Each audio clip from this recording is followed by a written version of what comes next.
There was a little girl I only knew. What was it to me, the stories ain't true. It was ingrained every night and day. It's just a story, so I told my head. But when I met you, I just knew all those stories were about to come true. But they were reading to me every night. Oh, hoping one day that I would see that light. But oh, I'm a fool for you.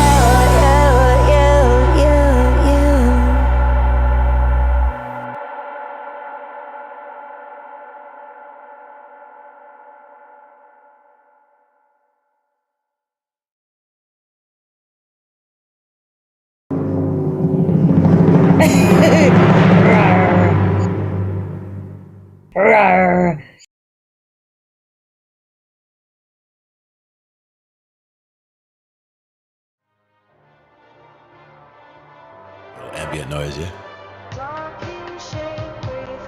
So now you're grabbing some band lab clips.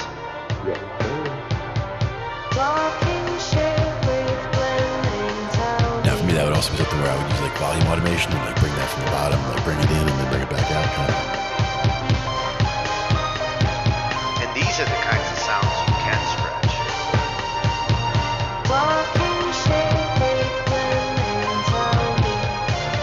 With this AI, like scratching it actually can be cool.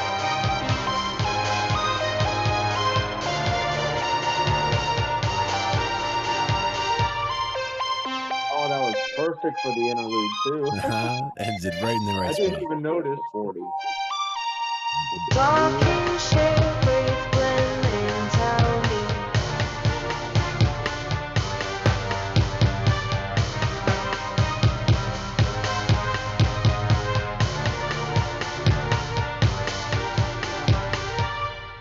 I didn't even realize the texture faded out at the interlude until it happened. I'm like, wait a minute. Sometimes you just, it was just meant to be that way. I did realize the texture faded out. Glenn, you're little. Yes, indeed. I was, and you were so huge. What happened? Yeah. Now things are correct. It was in my head. Did I say that out loud? Oh no. Happy Thursday. Yeah, happy Thursday. And we're going to be looking at something that's one of my favorite topics tonight, keyboards. Or the differences in types of keyboards that are out there, because they're not all created equal. Right. When you go to buy a keyboard, a lot of people think that, they're generally all the same, but there's a big difference between arranger keyboards and workstation keyboards, especially those two.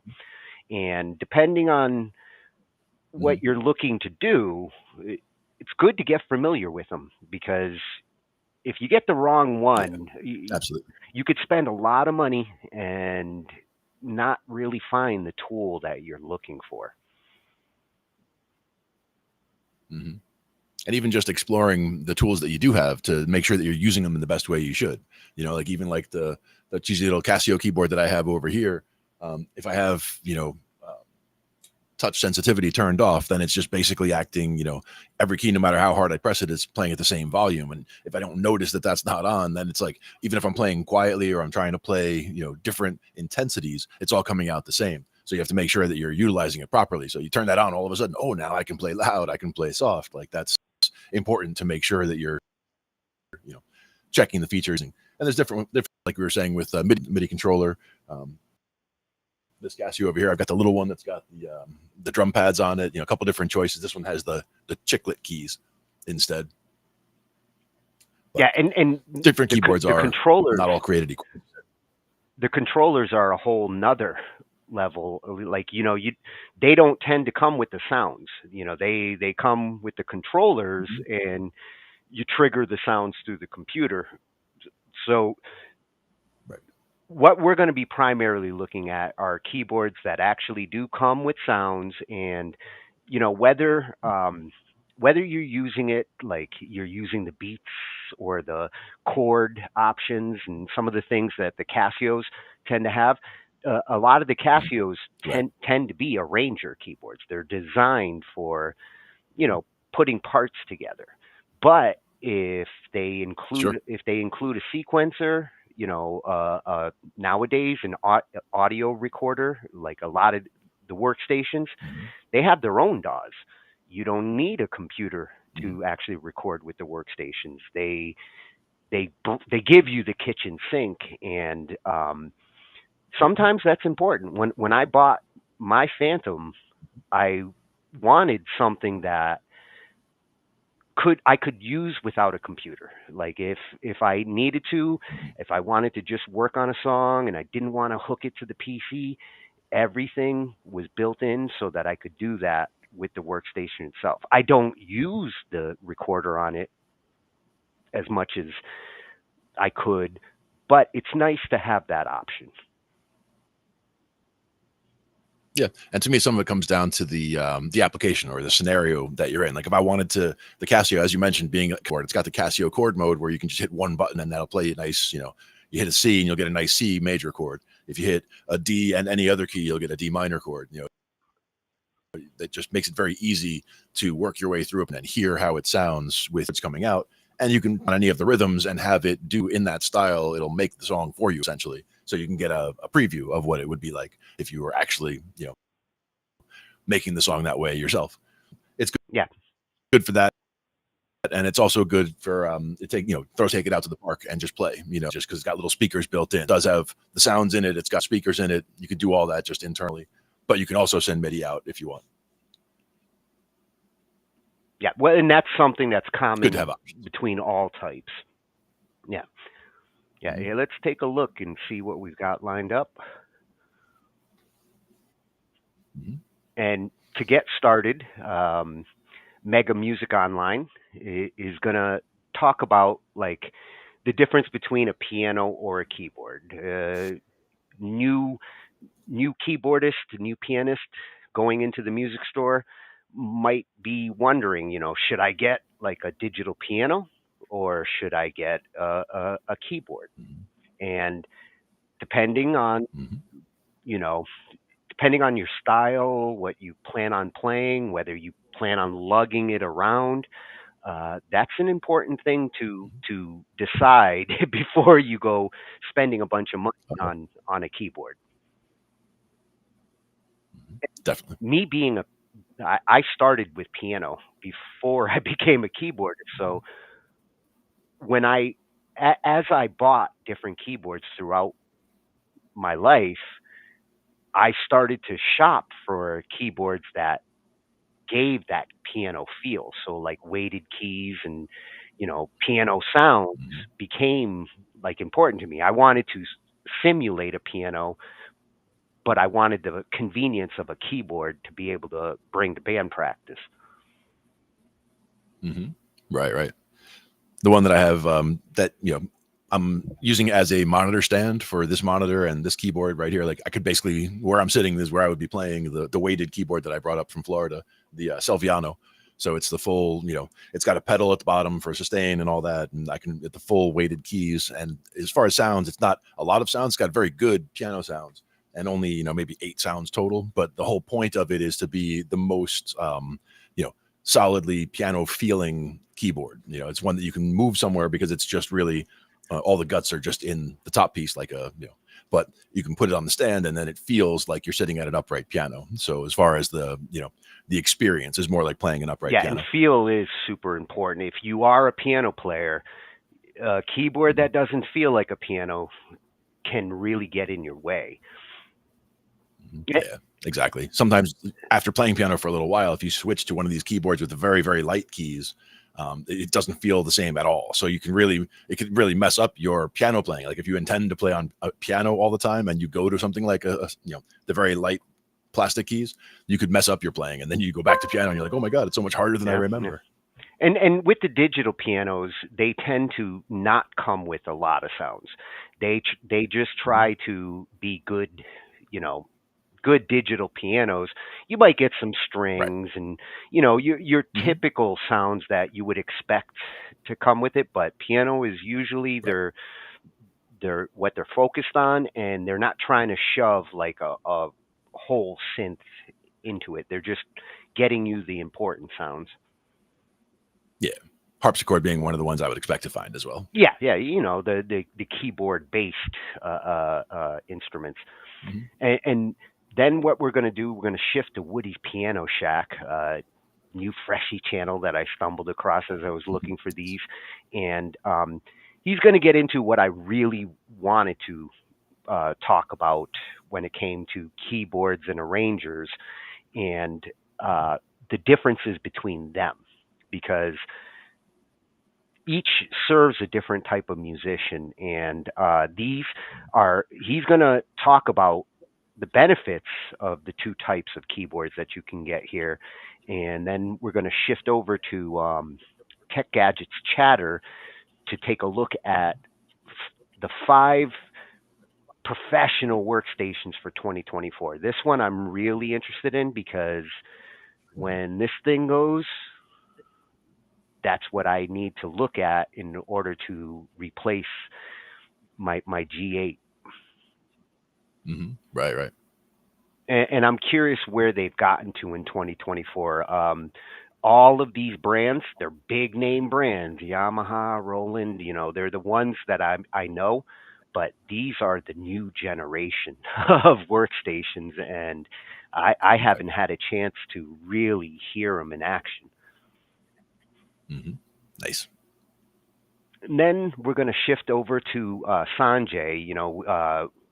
We were looking at him last week. He was showing us like the computer that he built, and Hmm. I wanted to include this one primarily because he's going to talk about a piano plugin that claims to be the only piano instrument you'll ever need.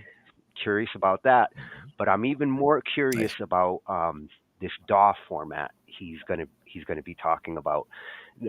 Some of the big DAW makers out there have started to come together and try to come up with a standard project format that can work across DAWs.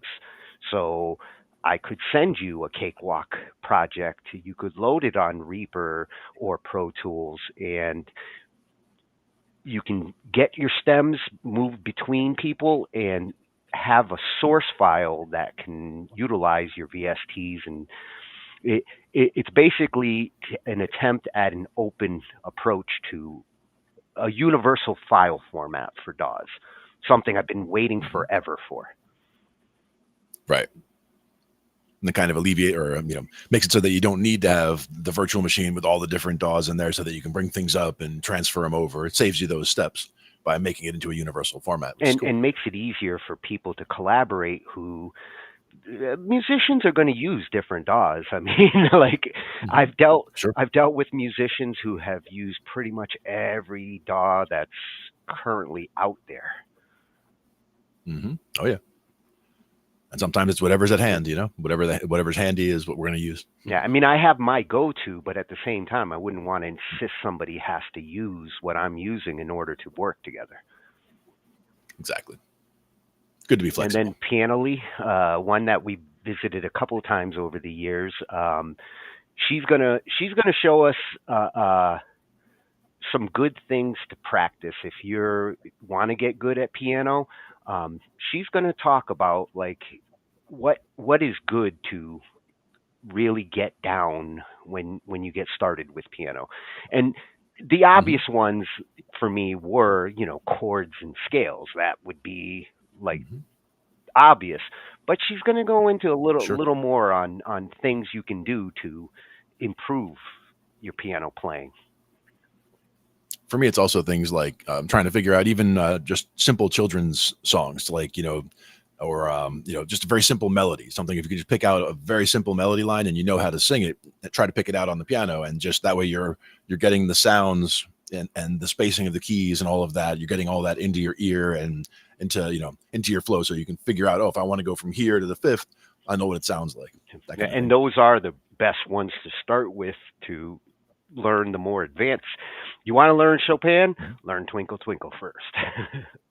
There you go. Yep, exactly. That's one of the reasons why when you start piano lessons, you start with things like that, Twinkle Twinkle, or Happy Birthday, or whatever. Just songs that you know. You don't have to be a musician, that some of these songs. Yeah, so yeah. they're ones to start with to try to connect it to the Yeah. instrument. And Pianoly is a great resource for piano instructions. This is a channel to go to if you're serious about piano. Yeah, and the question of what am I supposed to play? That's one of those things that I knew people who for their entire lives they were a classical pianist and wouldn't know how to improvise. They wouldn't know what to play. If you just sat them down and said, play me something, they would play anything that's in their arsenal, anything that they've played, reading it from sheet music and internalizing it and making it their own. But being able to play something like improvised would just be totally foreign to them, because it's not the way that classical musicians are trained, really. Now, what would you play if you were surrounded with this gear? I need more arms. Oh, I bet you if he had more arms, he'd use them. And looking at the synths he's got here, I mean, this is like my dream setup. Nice combination of like old school analog and new school workstations. The one he's sitting at there is one that we're gonna be talking about. And over the last couple of weeks, we've been looking at like music and health and mental health tied to music, how they can complement each other. And I've always been one who's believed that things like Alzheimer, senility, some of the things that happen to our brains when we get older, music is a form of exercise for that muscle that can keep a brain young, or at least help with that kind of situation where your brain starts to break up a little bit. And studies have shown that this can really help to keep your brain going.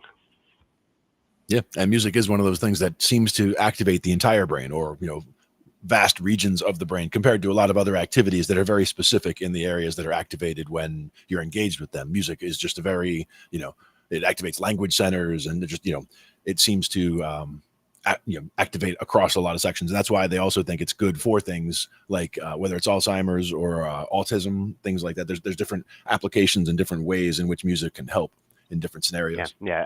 I seen a video of she was in her 90s, longtime pianist, and classically trained.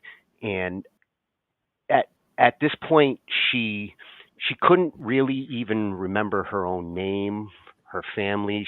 She was late into the Alzheimer's, but they would bring her to the piano, and that's the one thing she could recognize, and she could still play like she was 17.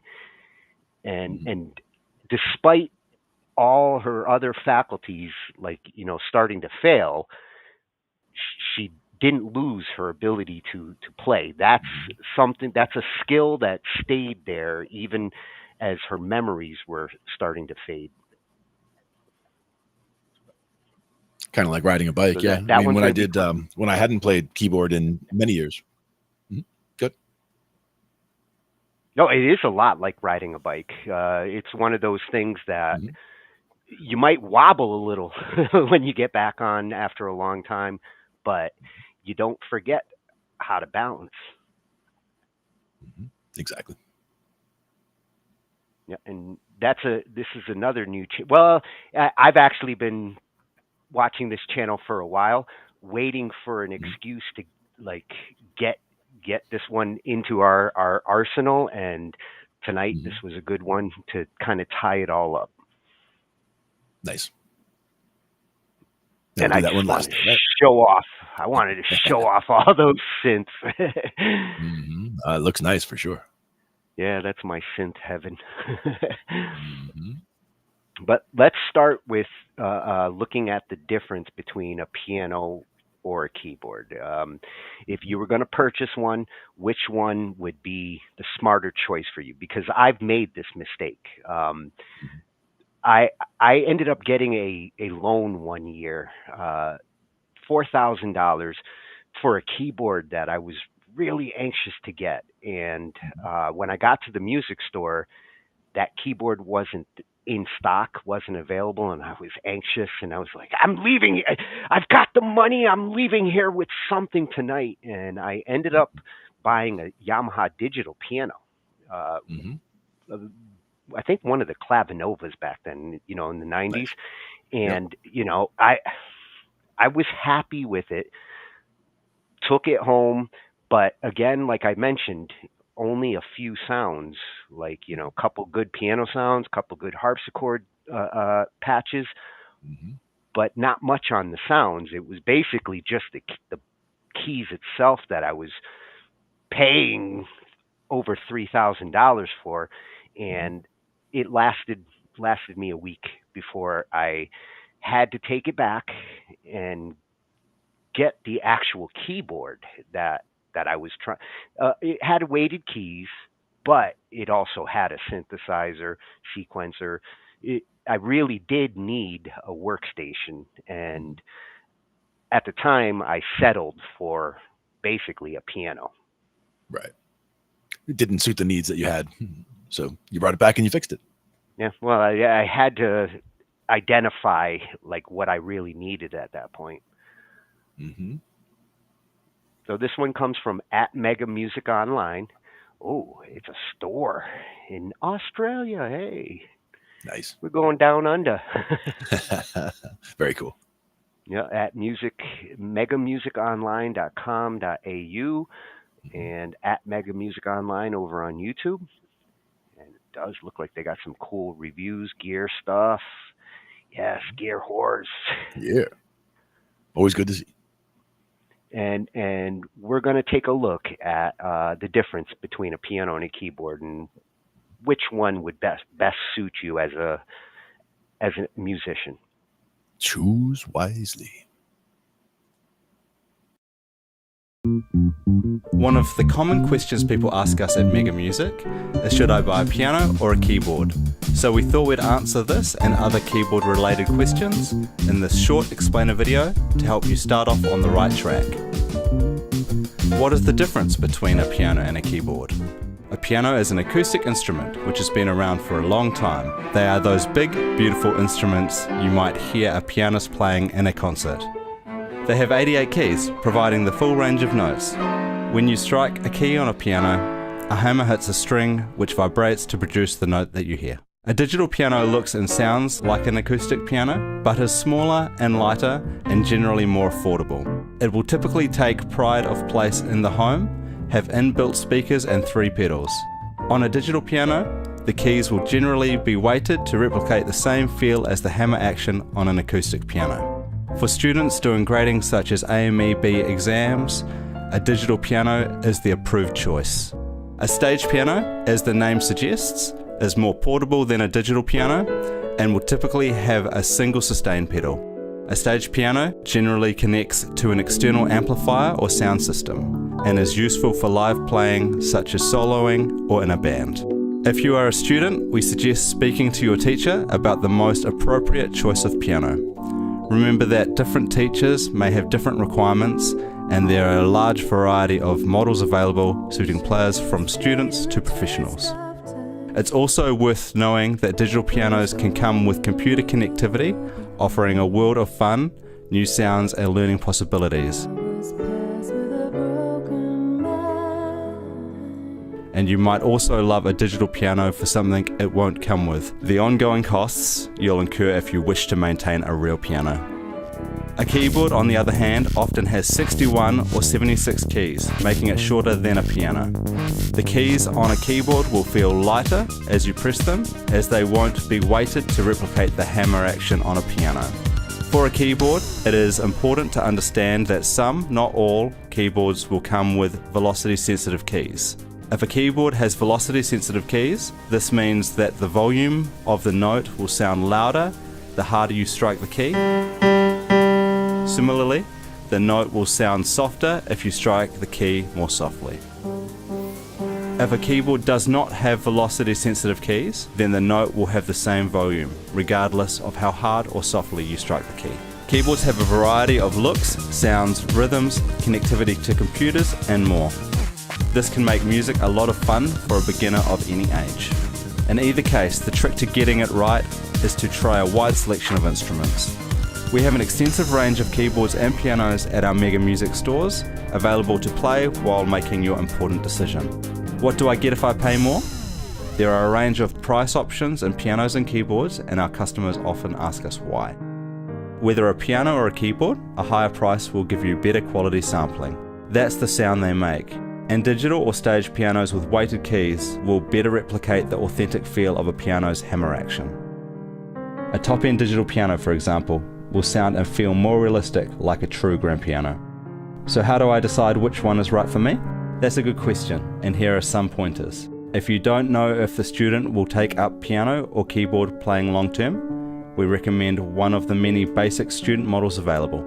However, if you believe they're going to be in it for the long term, you can explore more intermediate or professional models. It is more important that the student likes the way it looks, feels, and sounds. You'll want them to be comfortable in all aspects, even down to the right height if they're playing seated. Get this right and they'll want to play more, and that means they'll enjoy a quicker progression. The key to a long-lived and enjoyable music journey. Beyond this, we invite you to come and talk with us at Mega Music. We take pride in matching our customers to the perfect keyboard or piano first time.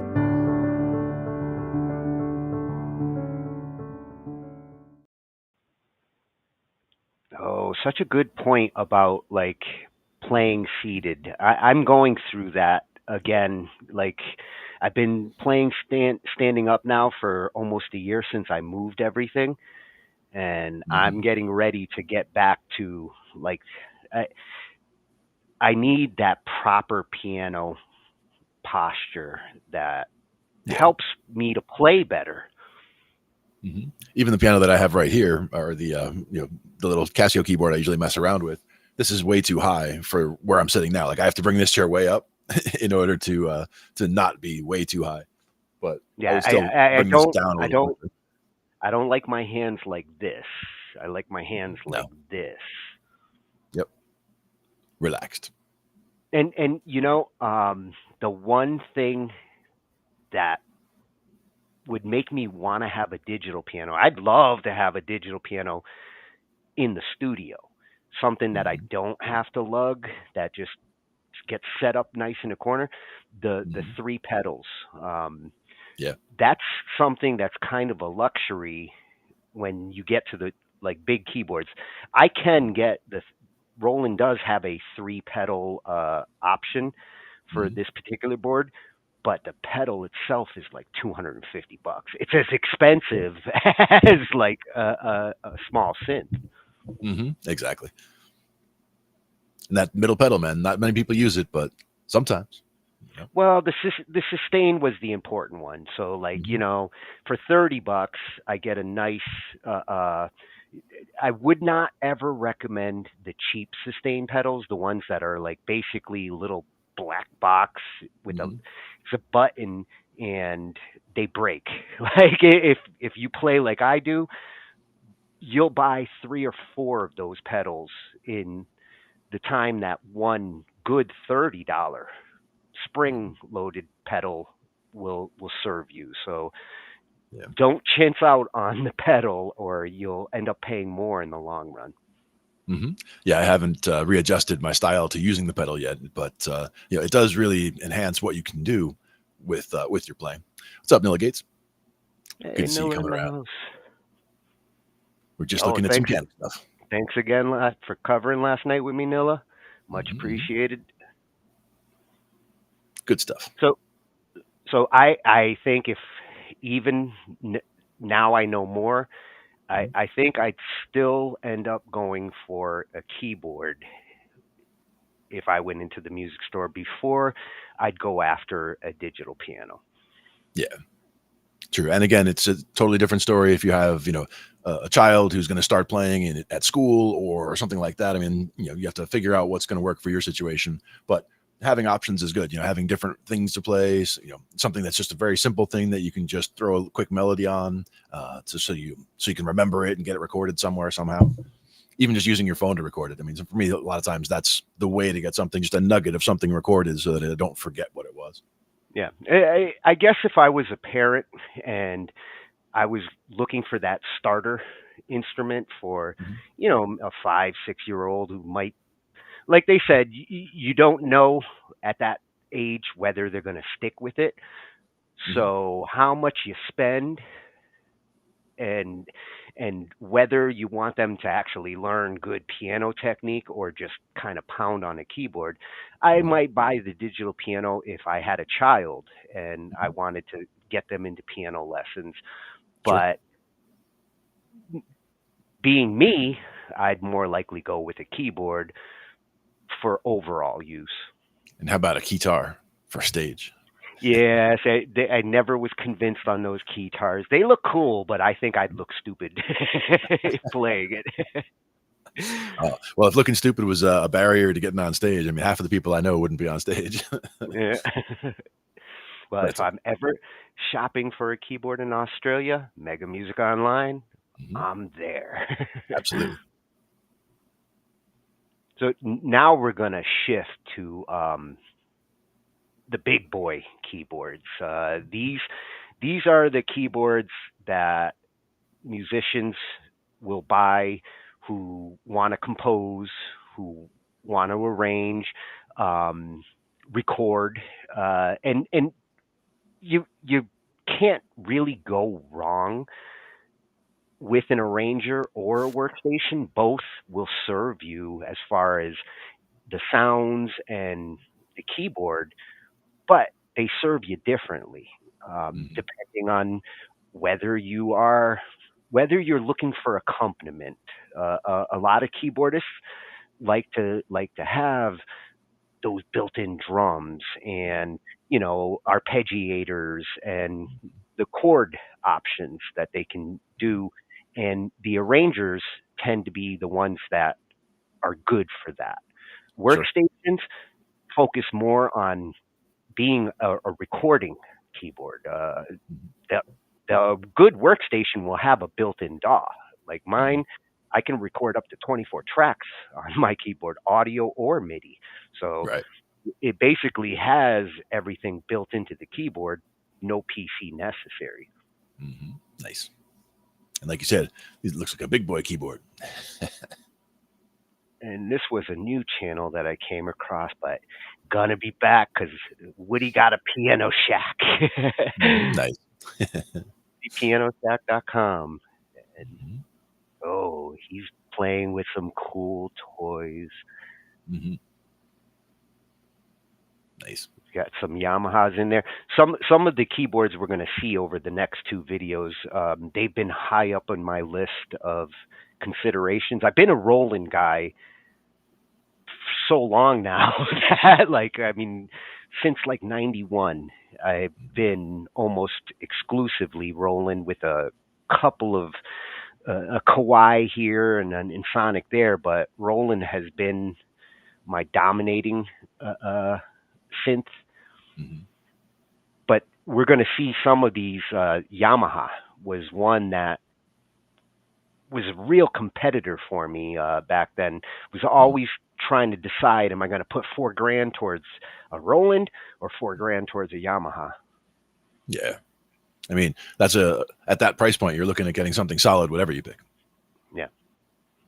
True. I could not have made a bad decision between the Motif or my Phantom. Either one I would have been happy with. Yeah, for sure. So Woody's going to show us an arranger keyboard versus a synthesizer workstation. He's going to review them and give us a demo and show where they fit into your music making. Very cool.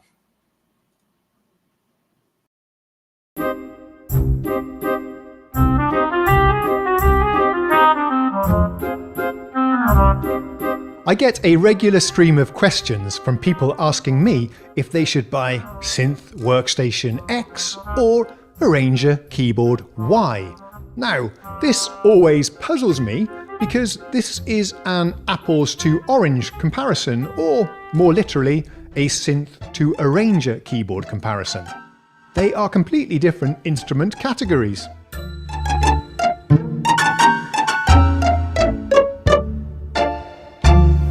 Therefore, there is no easy answer to the question.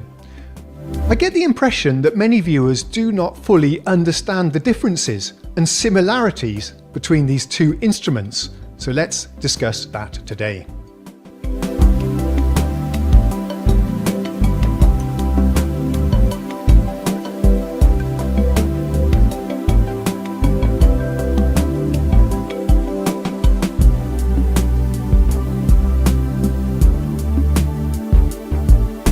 Someone once said, partly in jest, but it's often true, that synths have vertical faders for the volume control, whilst home keyboards and arrangers have round knobs. But there's actually more to it than that.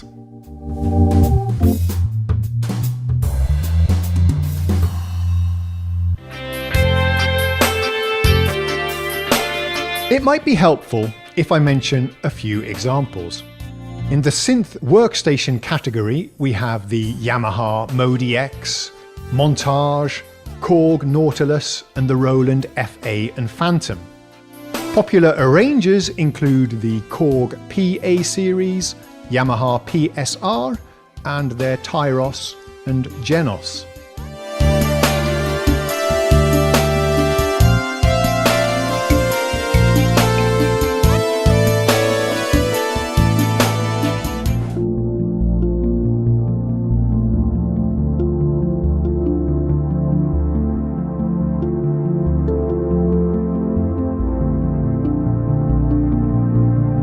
Let's start with the obvious and not so obvious similarities.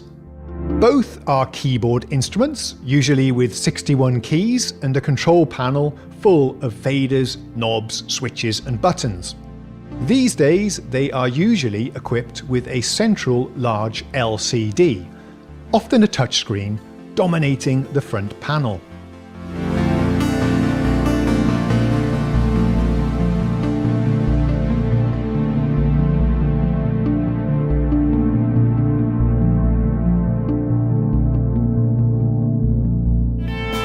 There are many similarities in the features too.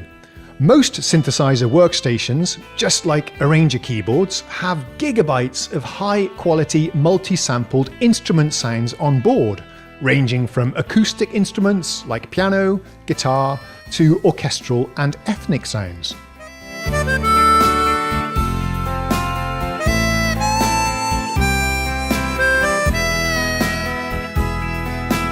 Both have a wide variety of electronic sounding synth tones, like pads, basses and leads. There will also be a huge variety of acoustic and electronic drum kits on board.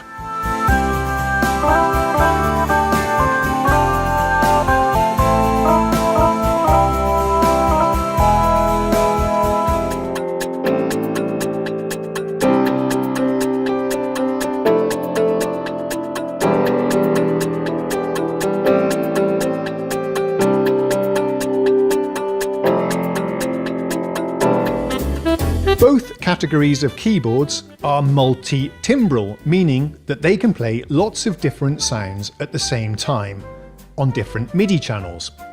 There's usually a MIDI sequencer on board, and often an audio recorder for creating songs and capturing your performances.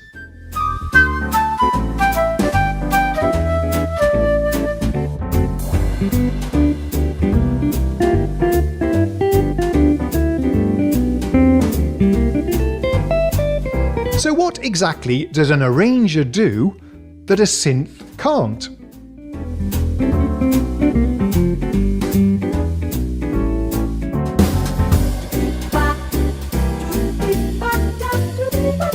The most noticeable physical difference is that the arrangers nearly always have a built-in amplifier and speakers, sounding very good actually on the higher end models.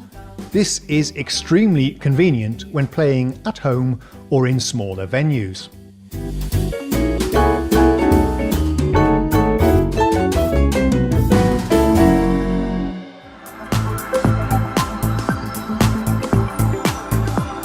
Synthesizers very rarely have speakers, and if they do, they are just a small, tinny sounding gimmick.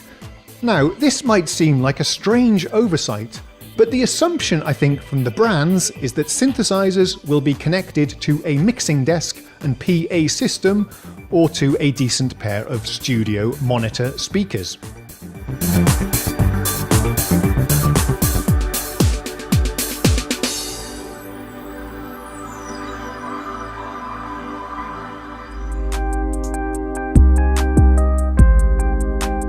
The absolute main difference that you really need to understand is that arrangers offer real-time accompaniment.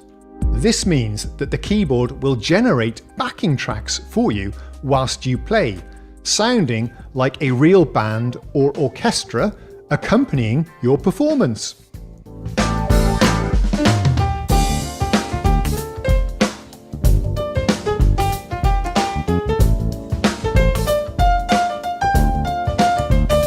Okay, pretty cool style here. Drums are fabulous.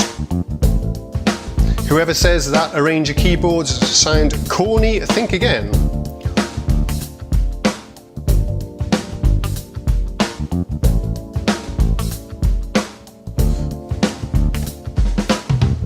Nice fill. Let's go on to the second variation.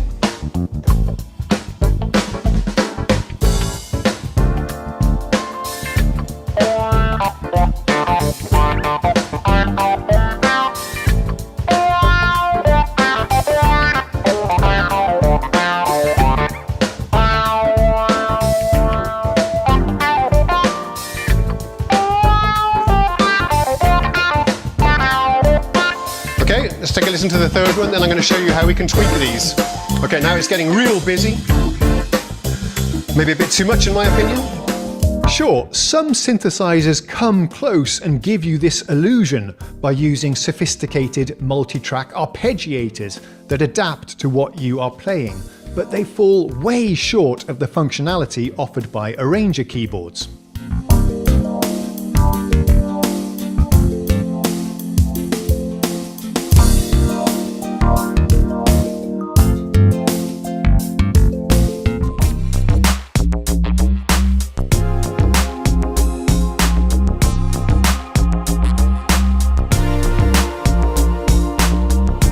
A typical arranger has a staggering number of buttons, which allow you to adjust the backing tracks as you perform, such as switching between different variations for verse and chorus, or triggering fills, intros and outros. It's a huge amount of fun, and no synthesizer offers this level of control.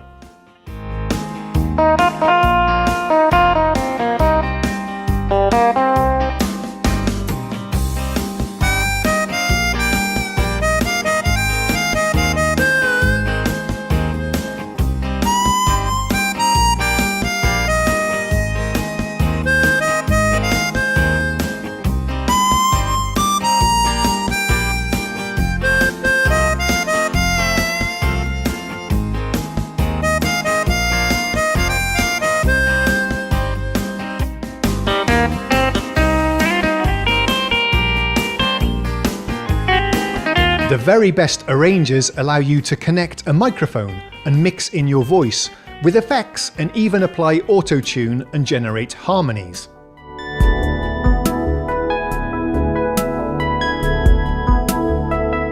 So, the synthesizer is feeling like the underdog here. But what are its advantages?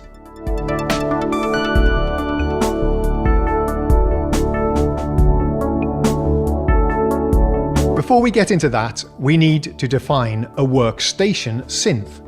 This is a synth that is capable of playing many different sounds at the same time, with built-in effects and with a MIDI and audio sequencer for creating and arranging an entire composition on board the synth without ever needing to connect to a computer.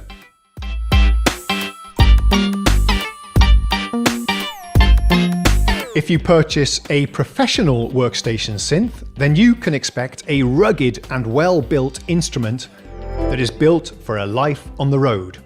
Even the high-end arrangers are much less sturdy, with a lot more plastic in the construction.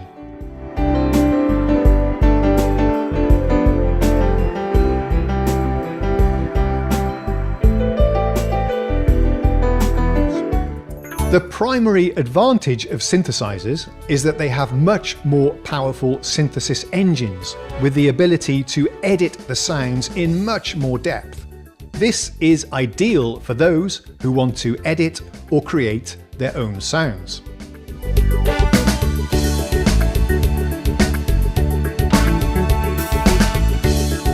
You'll also find more focus on synthesizer sounds on a real synth, whereas the arranger keyboard will generally put more emphasis on acoustic and orchestral sounds, which are needed to create the realistic accompaniments.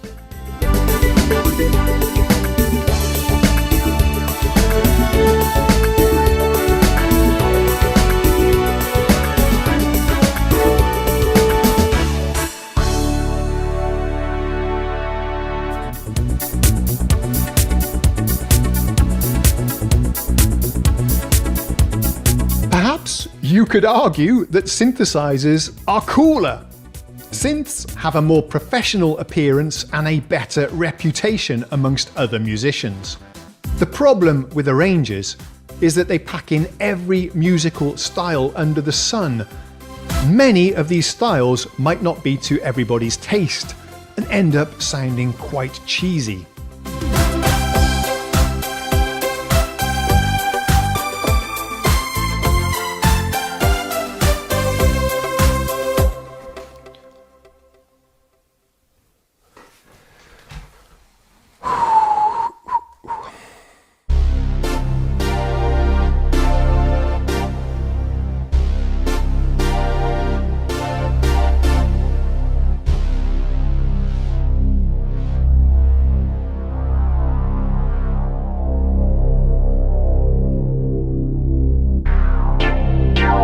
Another interesting difference to note is that arranger keyboards, especially the higher end models, tend to be incredibly expensive for what they are, costing much more than their equivalent professional synthesizer and digital piano counterparts.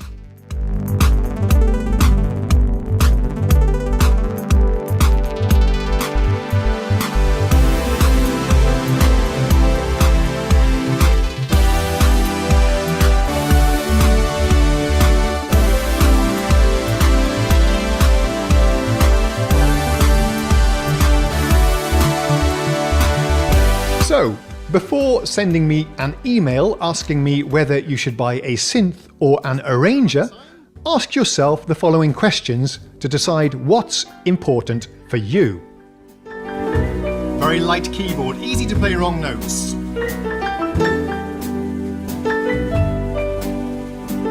Do you want or need the auto accompaniment? Do you want built-in speakers?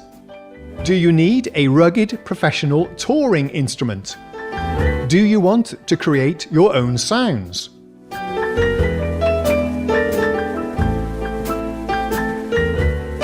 carry on again. Variation 3, okay? You wouldn't normally have a break like this, but I just wanted to talk to you. Do you want to look cool and attract the opposite sex?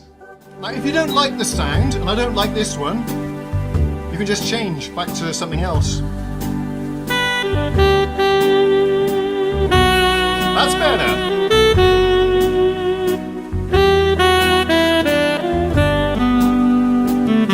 I've owned dozens of synths and workstations over the decades, and I love them all. But there has only been one instrument that made my family get up and dance around the living room as I played. Can you guess which?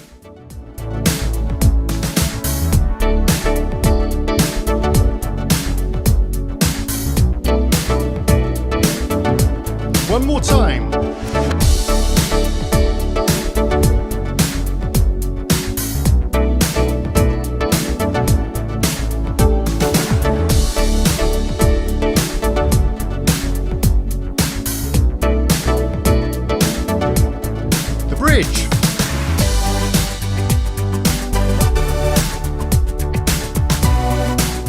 chords, never mind.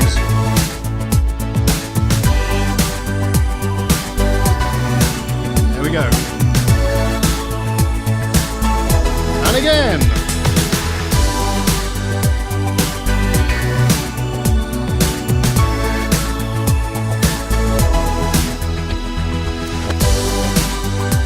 Yeah. Back to the main section.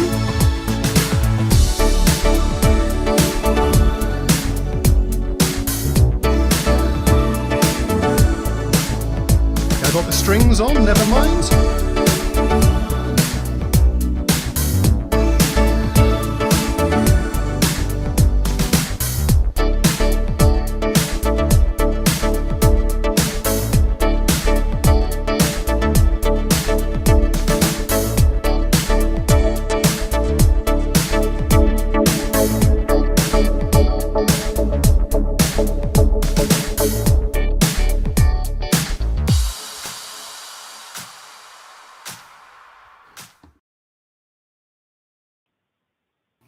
Oh, I want to look cool and attract members of the opposite sex too.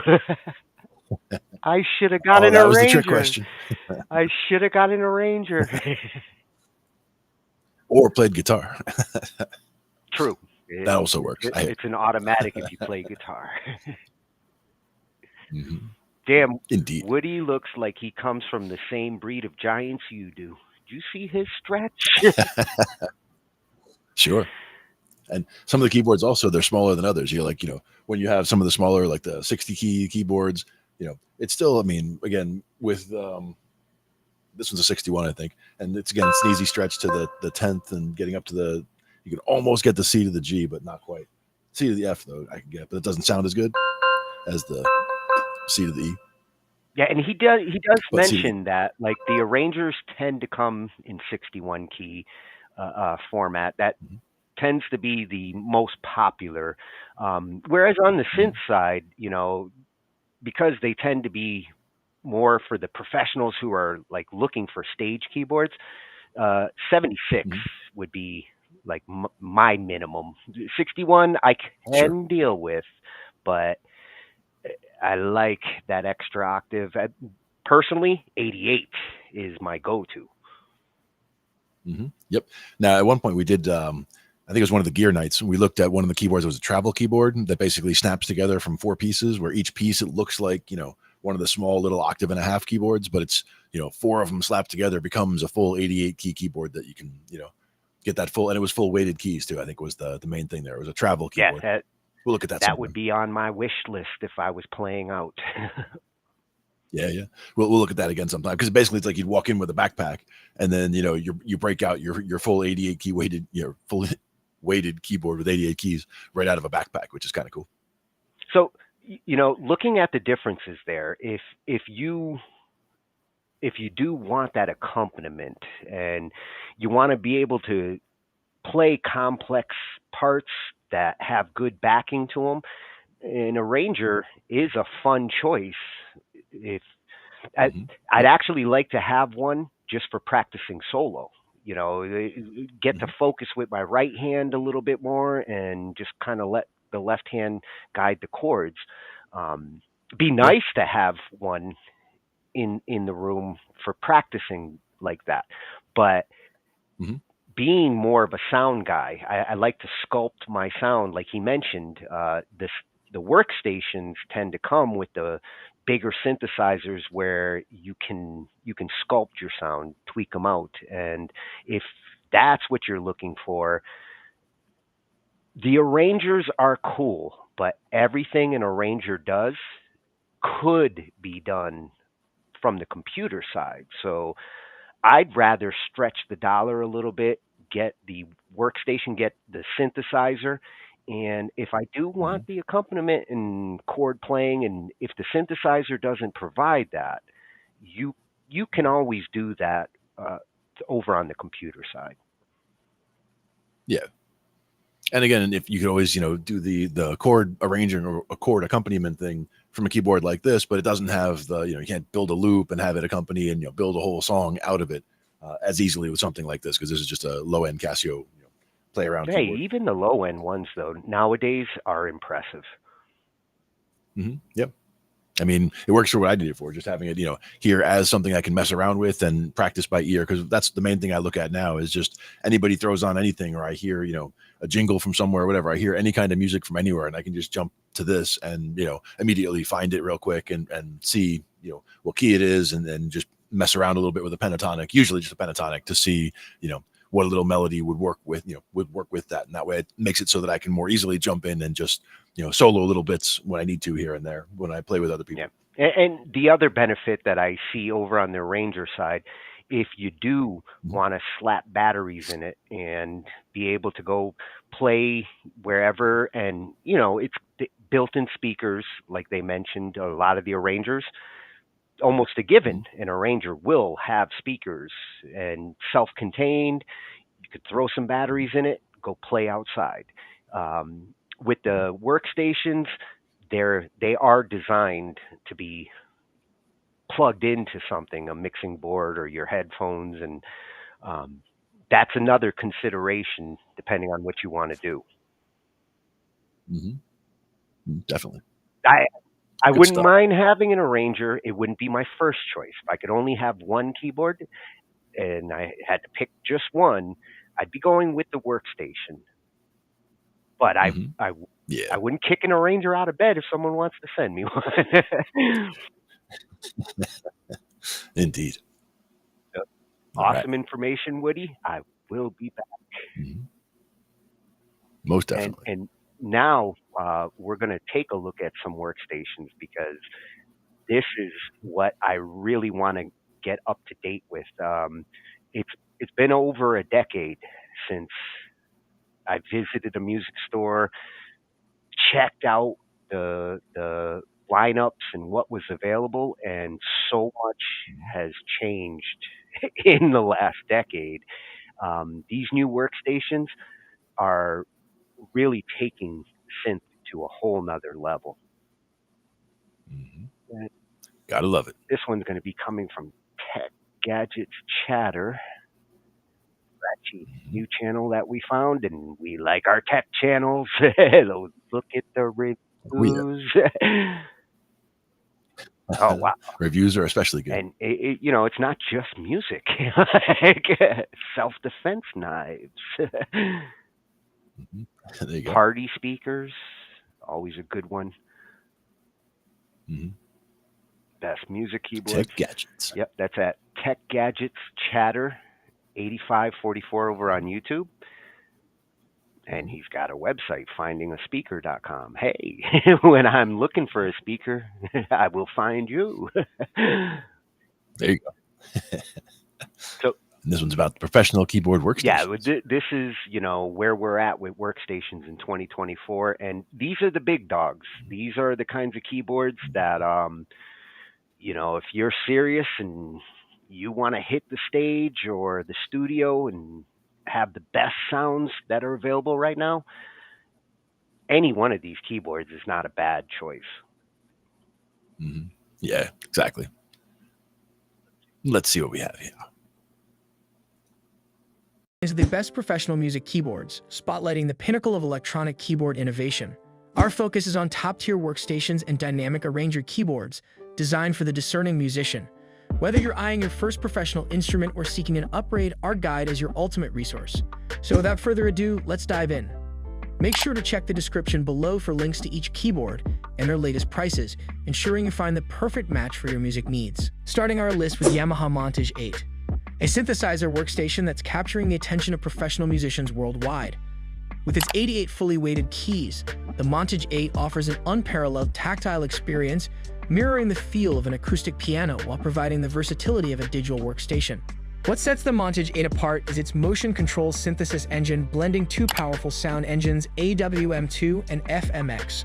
This unique combination allows for an expansive range of sounds, from classic acoustic instruments to cutting-edge synthetic textures. Musicians can manipulate these sounds in real time with the Montage 8's comprehensive control features, including 8 rotary encoders and faders, all illuminated with step-ladder LEDs for clear visibility. The Montage 8 shines in studio and live settings, boasting professional stereo balance outputs and pure analog circuit conversion for pristine sound quality. Its built-in effects, from lush reverbs to intricate virtual circuit modeling, add depth and dimension to any performance. This synthesizer is more than just an instrument, it's a robust tool for creativity, offering musicians a platform to explore new soundscapes and push the boundaries of music production. Whether you're a seasoned professional or an ambitious newcomer, the Yamaha Montage 8 is engineered to inspire and elevate your musical journey. At number 2, it's Roland's Juno DS 61-key lightweight synth action keyboard with pro sounds. A perfect fusion of portability and professional-grade features. Tailored for musicians on the move, this lightweight keyboard offers a wide array of sounds, from the cherished tones of the Juno DI to newly updated pianos and organs. What sets the Juno DS apart is its user-centric design. With a wave expansion slot, users can download new sounds, ensuring a palette that's always fresh and inspiring. The sample import function adds a personal touch, allowing you to integrate your own WAV files seamlessly. The Juno DS is not just about sounds, it's about making music intuitively. The 8-track pattern sequencer and USB audio/MIDI interface simplifies song creation and DAW integration.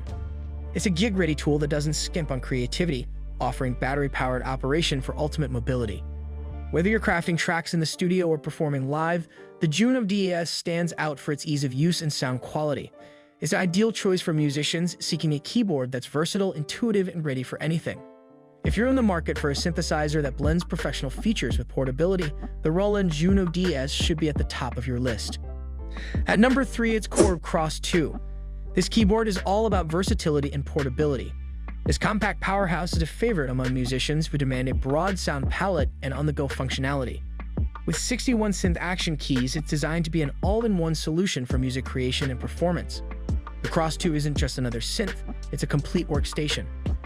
Featuring the EDSI sound engine, it delivers over 1,000 presets, including the exclusive KR2B 3 organ and bonus banks. With 120 voices of polyphony and a new sampling engine, the Cross 2 ensures your creativity is never limited. But what truly makes the Korg Cross 2 stand out? It's its user-centric design. The built-in step and IDI sequencers, along with mic/line inputs, transform this keyboard into a mobile production studio. Whether you're recording audio directly on the device or layering sequences, the Korg Cross 2 is engineered to bring your music to life. It's not just about the technical specs, it's about how the Cross 2 makes music creation accessible and enjoyable.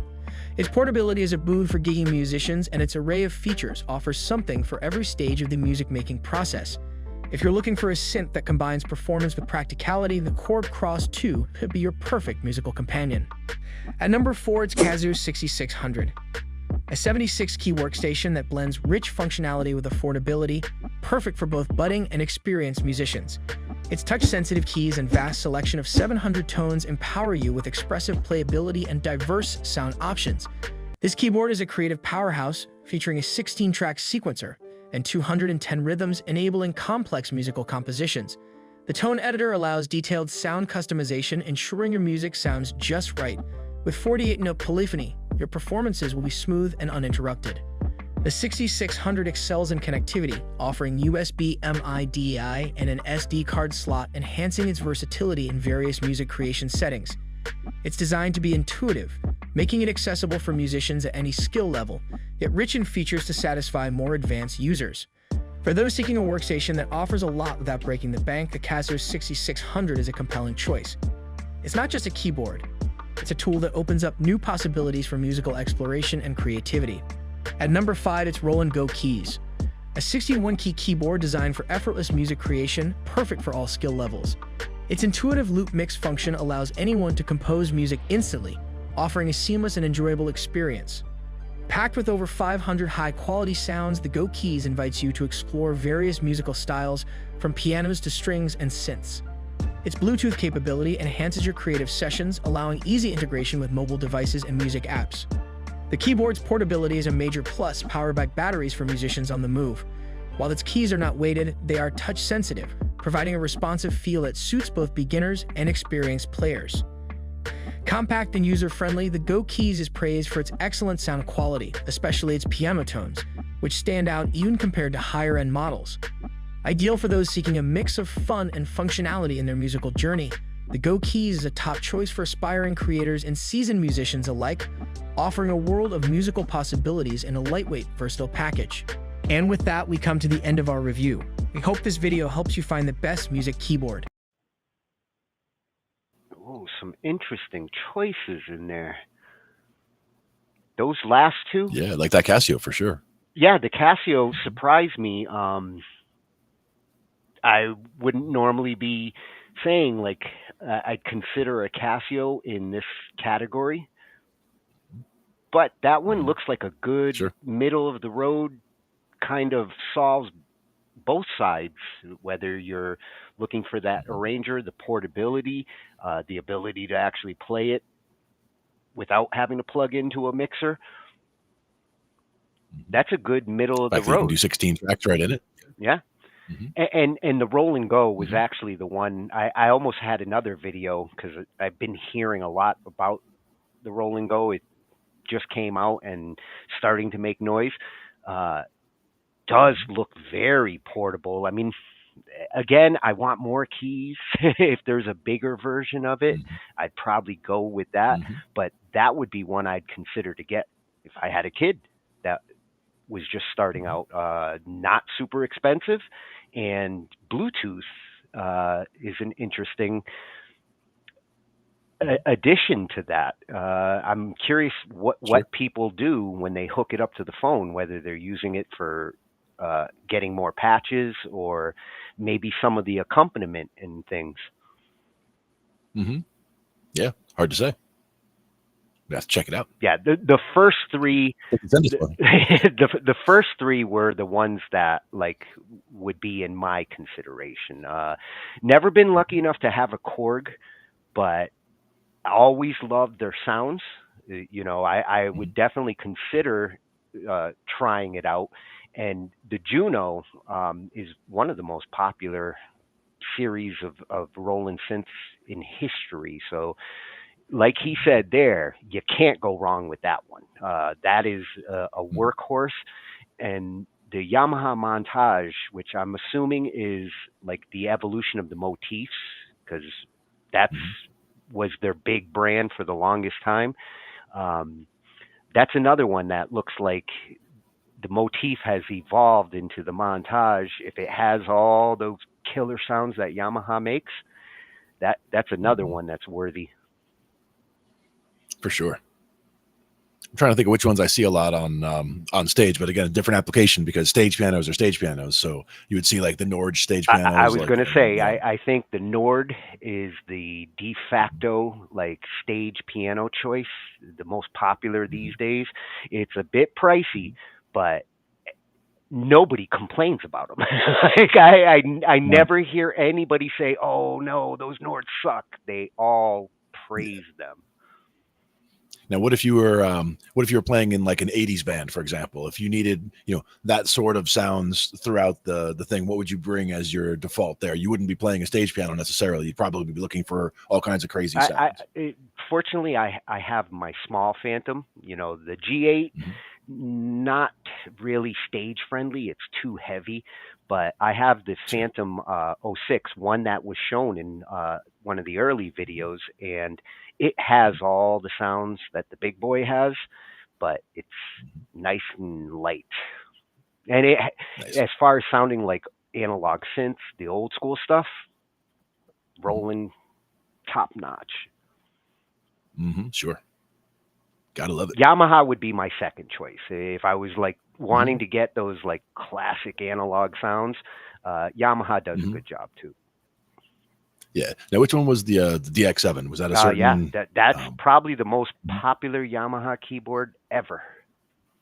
There you go. And you're still seeing some of that synth and some of that engine. It still lives in Yamaha's gear. Like some of those arrangers that we were looking at earlier are based off of the DX approach. Nice. Good stuff there. Yeah. If I hadn't been snake bit by Yamaha when I bought the digital mixer, I might be more inclined to jump on their keyboards. But I made the mistake of buying a Firewire Yamaha mixer, and could never get it to actually work. Yeah, no, it's not good. $1,200. Mhm. You expect something that you're going to spend like that on, you expect it to work for Yeah. sure. So that was at Tech Gadgets Chatter 8544. Another gear site. Have to have a gear whores night. Bring these guys back. So now we're going to shift to a virtual piano. Sanjay C. Love his reviews. He's so concise, and he's going to talk about a couple things here. But to start this piano plugin, the only piano instrument you'll ever need. Big claim. I'm curious to hear what it sounds like, and the beauty with plugins, you know, they're much more accessible. You don't have to buy a $3,000 piece of gear to get a piano sound if you can get the plugin. So I'm always interested in finding good piano plugins, orchestral plugins, the kinds of sounds that I like to have. Always happy to check out plugins that fill that need. Exactly. And the other thing he's going to talk about after the plugin is an open project format for DAWs that is currently being developed that might make it possible for us to send our projects to each other and work amongst different DAWs together. Something I'm really excited to see being developed. Yeah. There should be some standardization there for sure. It's about time. So this one's going to be coming from @Sanjay C.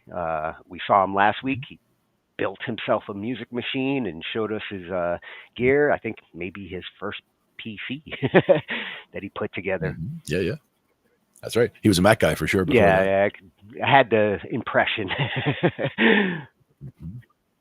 But here we're going to take a look at Pianoverse, and we're also going to look at a new DAW format that is being developed. Nice. Storytellers, beatmakers, this is the latest news, deals, and free plugins from the music production world. This is big news. Bitwig and Presonus have teamed up to create a new standard in DAW project files, which will let you share your music projects across different DAWs. So you can create a song in Studio One, save it, and then take it to your friend who uses Bitwig, and it will load everything. Audio and MIDI, of course, but also automation, crossfades, pan, mute, sends, and get this, plugin states. Now, here's the catch. We need other DAWs to start supporting a common format as well. Yeah, that's a big catch. Right now, it's just Bitwig and Presonus on board, but imagine having Logic, Ableton Live, Pro Tools. That'll be the day, right? I think this is the right direction for the music production industry, and I hope other DAW companies are listening. What do you think? Is this something you'd really want? Comment below and let other companies know. So, IK Multimedia has a new piano instrument called Pianoverse. I'm pretty impressed with the piano samples they've captured, but they've added a new trick. Kind of gimmicky, but inspiring too. You can make these pianos sound like you're playing in some really crazy places. A vault, the sea floor, a chapel, a forest. I'll let you hear those in a sec. So, Pianoverse is a sampled piano instrument. IK Multimedia says they used a robot to sample a bunch of different pianos with 2 mic positions for each piano. Lots of the usual controls are included, like lid position, pedal noise, mallet noise, but where things get really interesting is where you get to what they're calling generative spaces, where a reverb engine makes the piano sound like they're in some unusual spaces. Here's the piano in a warehouse, here's a vault, forest, seafloor, and depending on where you're playing, you may have unique controls. Check out Forest,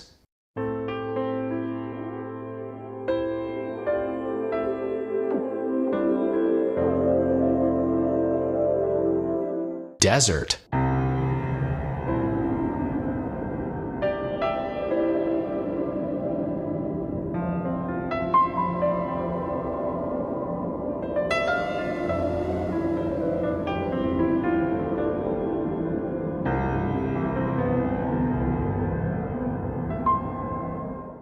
and the seafloor.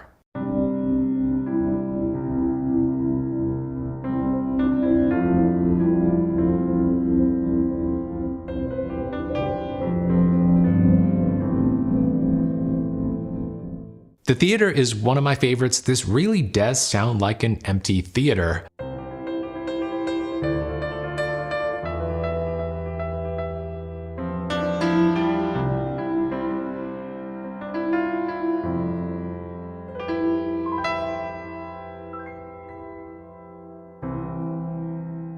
I tested making my own presets with particles and a bit of cinematic lo-fi thrown in.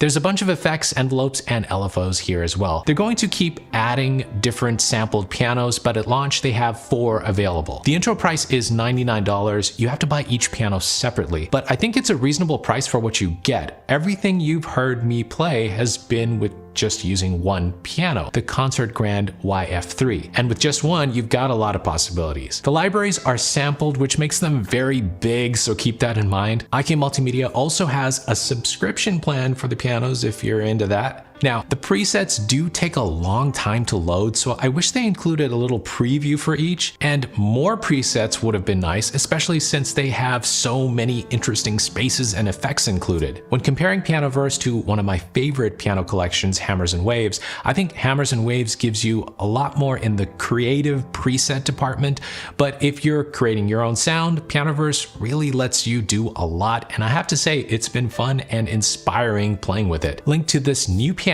is below the video. Question of the week: what's your go-to piano plugin for cinematic sounds? Comment below, and hey, I've got a free cinematic piano plugin for you as well today. I'll share it later in the video.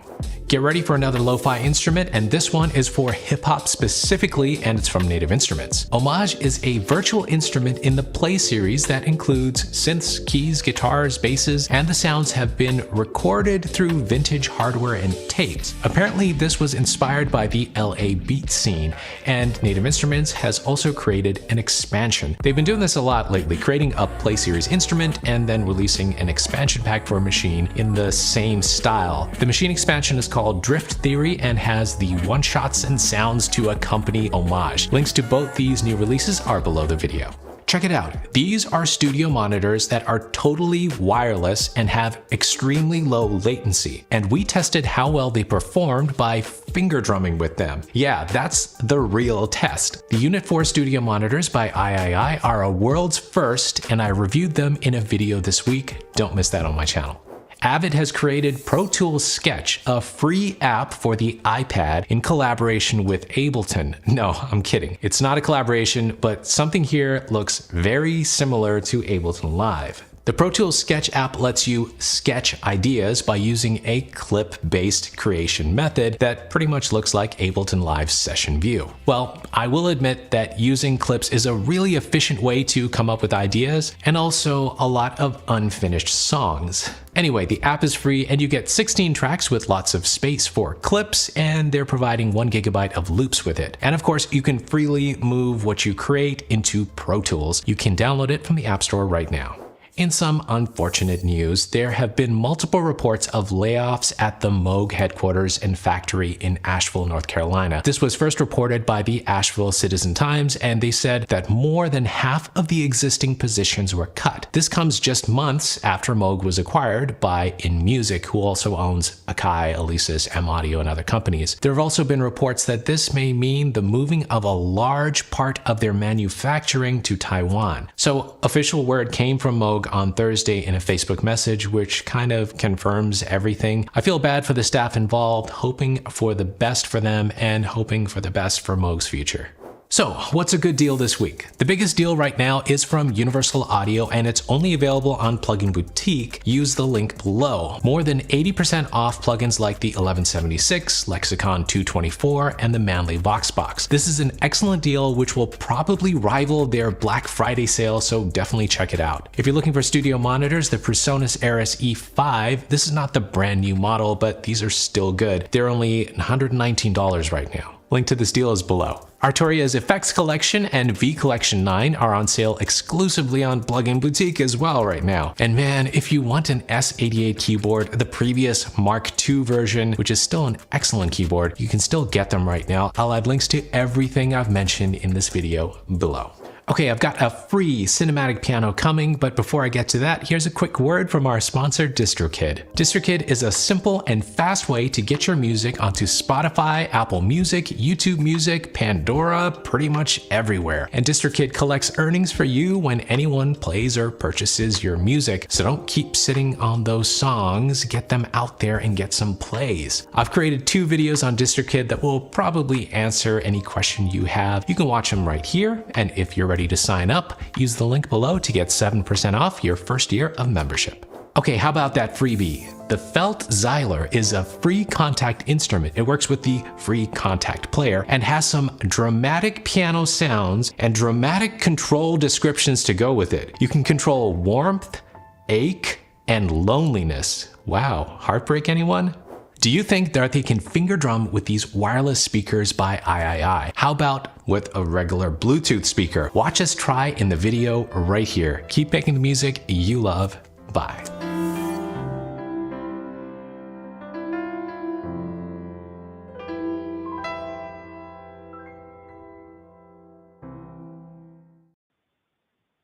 Oh, damn, he teased us on that format. I'm going to have to dig into his videos to find out more. Absolutely. I like the idea, though, that finger drumming on a wireless speaker, that could be interesting. A good test. Well, yeah, those speakers look really, really cool. Bluetooth speakers always been in the music world hesitant because latency with Bluetooth. But he's right. You know, if you can play drums in that test and it works, then the latency's not bad. Exactly. Gonna have to check that video out too, Sanjay. What a tease. He threw a couple of things at us there. But that's why I love his channel. Like his reviews, he covers everything and gives good insight. Like that piano plugin, definitely want to check that out. The underwater effect. Yeah, I like that alone That's right. makes it worth it.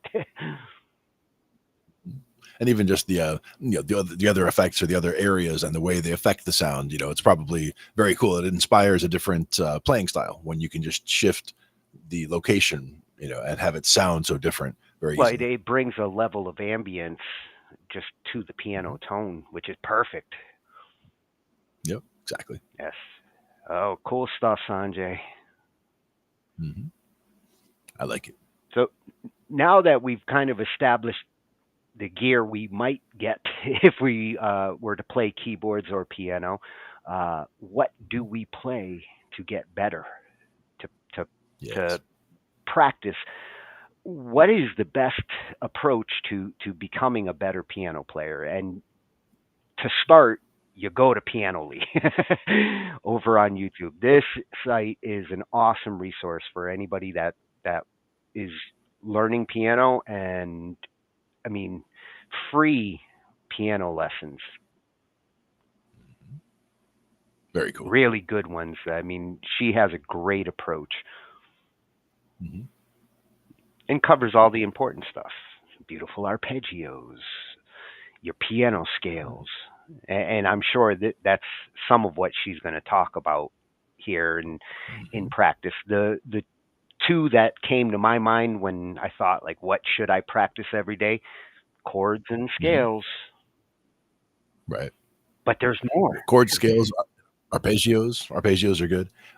Another thing is just working through progressions and, getting a feel, because that's more, again, if you plan on playing live or write songs, things like that, those types of things you want to be able to just, throw together a quick loop of a couple of chords and have it feel comfortable and try out different feels, a staccato little feel or something where it's long drawn out chords. Are they really loud? Are they, all these different things that you can do to the chords that you're playing. But the idea being just getting comfortable with the hand movements of being able to go around, chord progressions of different types. Yeah. After you get done figuring out like the chords and the scales, technique, how you attack the piano, definitely something good to practice different techniques. That's why, like, if you're playing classical music, especially depending on the composer, you'll practice like every technique. If you're learning Chopin or Tchaikovsky, these are composers that you have different approaches to how you play that instrument. Yeah, Tchaikovsky always felt more like exercises, more like practice exercises that you would be given by your teacher than music. Yeah. But Chopin felt much more musical in those terms. And Tchaikovsky was more like I felt like I was pounding. Exactly. But that's okay. There's a place for that. Right.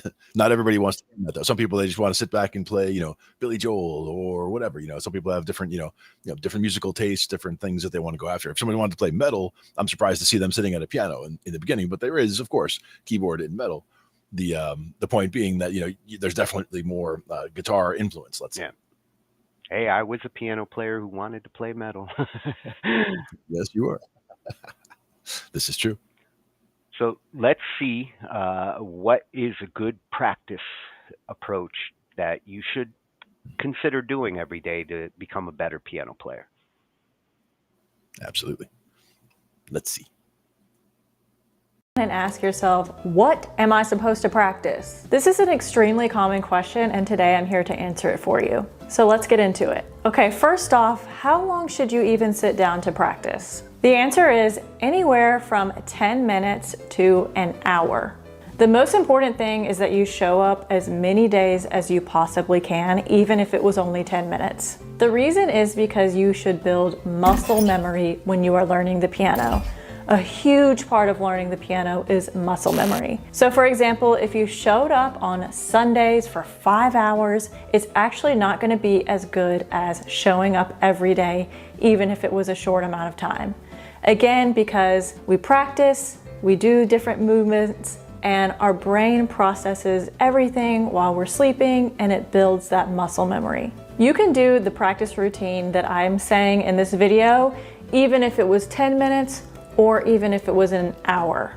So you can just squeeze these things into little small amounts of time, or you can stretch them out depending on how much time you have. Okay, so the first thing that we're gonna do in our practice routine is warm up.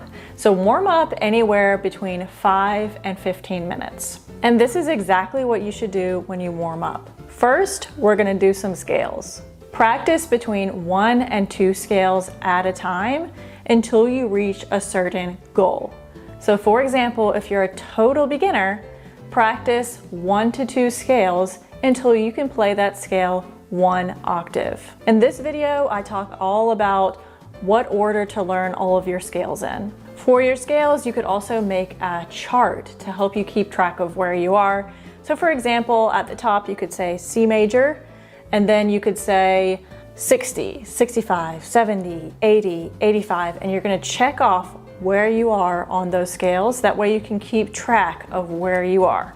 So once you've practiced 1 to 2 scales to whatever your goal is, for example, being able to play 1 octave at 80 to the metronome, or 2 octaves to 80 to the metronome, and so on, then you're gonna practice chords.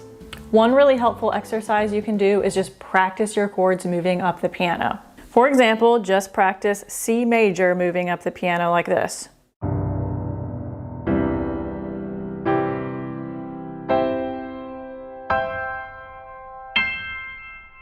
And then you could practice another chord like G major.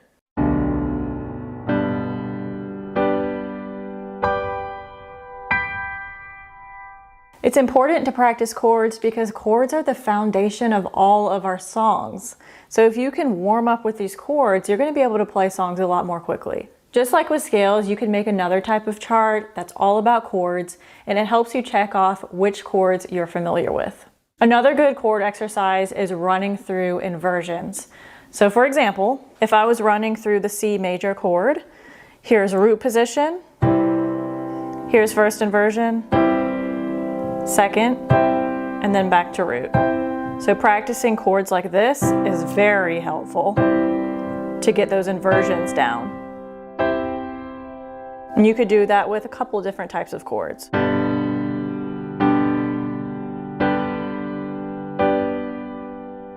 If you have no idea what I'm talking about, as for inversions, watch this video.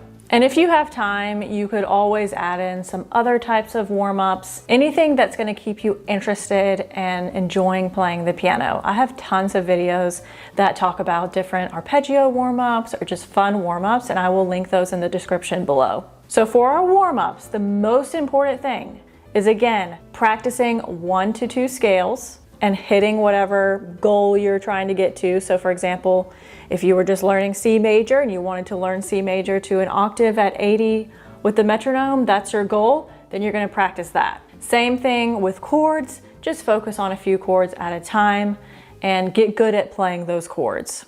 And then if you have time, sprinkle in a couple of fun arpeggios or some other types of fun warm-ups. Before I move on to the next part of our routine, let me know in the comments, what is your practice routine? Let me know. All right, after you warm up, now we're gonna start practicing songs. So I recommend practicing between 1 and 3 songs at a time and making a goal to finish those songs. We don't want to practice too many songs at a time because it's going to take forever to complete them. So how do we practice a new song? So let's look at something called a lead sheet. A lead sheet is basically when we have the melody in our right hand and we have the chords written, and that's what our left hand is going to play. So our right hand is going to play the melody and our left hand is going to play the chords. And I use lead sheets when I'm teaching my students because it's a really great way to play your favorite songs in a very creative way, and it's also a much faster way. So let's say I'm learning Yesterday by the Beatles. We're going to move in small chunks throughout the song. This is a very productive way to practice. So first I'm going to practice just the right hand part. So for this, I'm going to make it into a small chunk, and I'm going to go from Yesterday all the way to the end of this first line.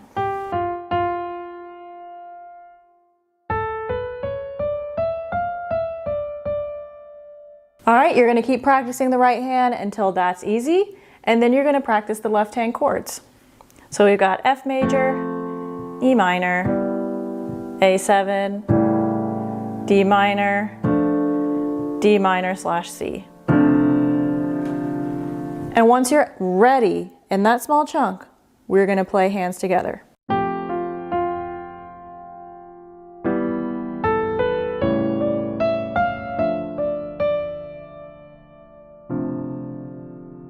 Get your small chunk up to being able to play it with a steady beat just like I did. Repeat this process throughout the song. Small chunks. Right hand, then left hand, then hands together, get it steady. Keep going. Now, once you've got the whole song done, we're gonna put them in bigger chunks. So for example, you could just practice the verse of Let It Be all together. Then you're gonna practice just the chorus, and then the verse, and then the chorus. And again, this might be a bigger chunk, but you're putting these together. And once those little chunks are good and steady and solid, we're gonna break it into even larger chunks, like going from the verse into the chorus and making sure that's smooth. Then you're gonna practice the whole song. And you're gonna try to bring that song up to speed, the regular speed that it is. And when that's done, you might wanna add some personal touches to your song. So for example, Yesterday could sound a little bit more personal like this.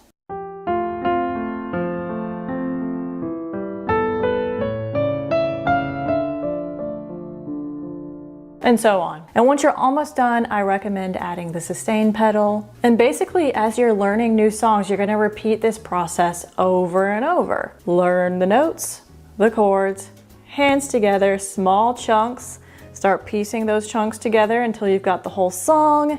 Jazz it up in your own way. To make it sound better, you're gonna need to add the sustain pedal, make sure you're keeping a steady beat, and make sure you complete the songs that you start. Doing these little pieces every day is gonna add up over time. So let's say you were just practicing 2 scales a day, and 2 chords a day, and 2 songs a day, but you did it almost every day. You would make a lot of progress. One really awesome quote about this is by James Clear, and he says, if you can get 1% better each day for 1 year, you'll end up 37 times better by the time you're done. If you found this video helpful, you would really like my free training. This is where I go in a lot deeper on how to learn the piano in order, exactly what to learn in order on the piano to learn it fast. This will give you a very clear roadmap because, as you know, on YouTube there's tons of information, but sometimes you just need a clear path. And so this training goes over that clear path on what to learn on the piano in order. I love teaching students how to play their favorite songs without children's music, and I love showing them that they actually can learn the piano faster than they think. This roadmap does get results. Check out my student Kirk. He started out in my program, the Piano Accelerator, 6 months ago, and he used to take a little bit of private lessons, but he was doing children's music and he didn't get very far. But once he joined my program, 6 months later, he is playing Fly Me to the Moon, singing and playing, and adding his own pizzazz to it. So check that out.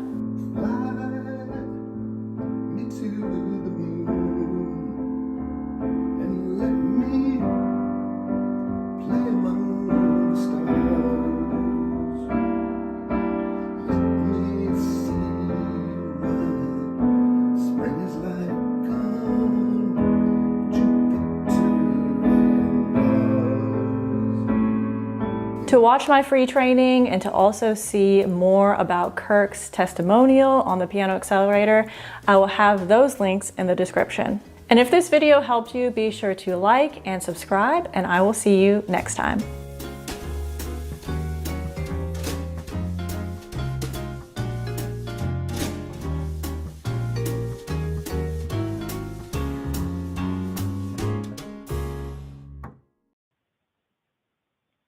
Oh, that was chunky.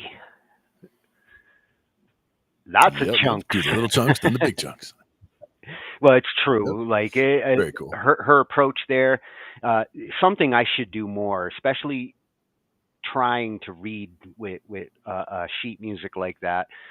Start with the right hand, get comfortable, then come in with the chords. I'm always rushing, you know, when I try to learn stuff like that. Try to do both at the same time, and it's not the best approach. Right.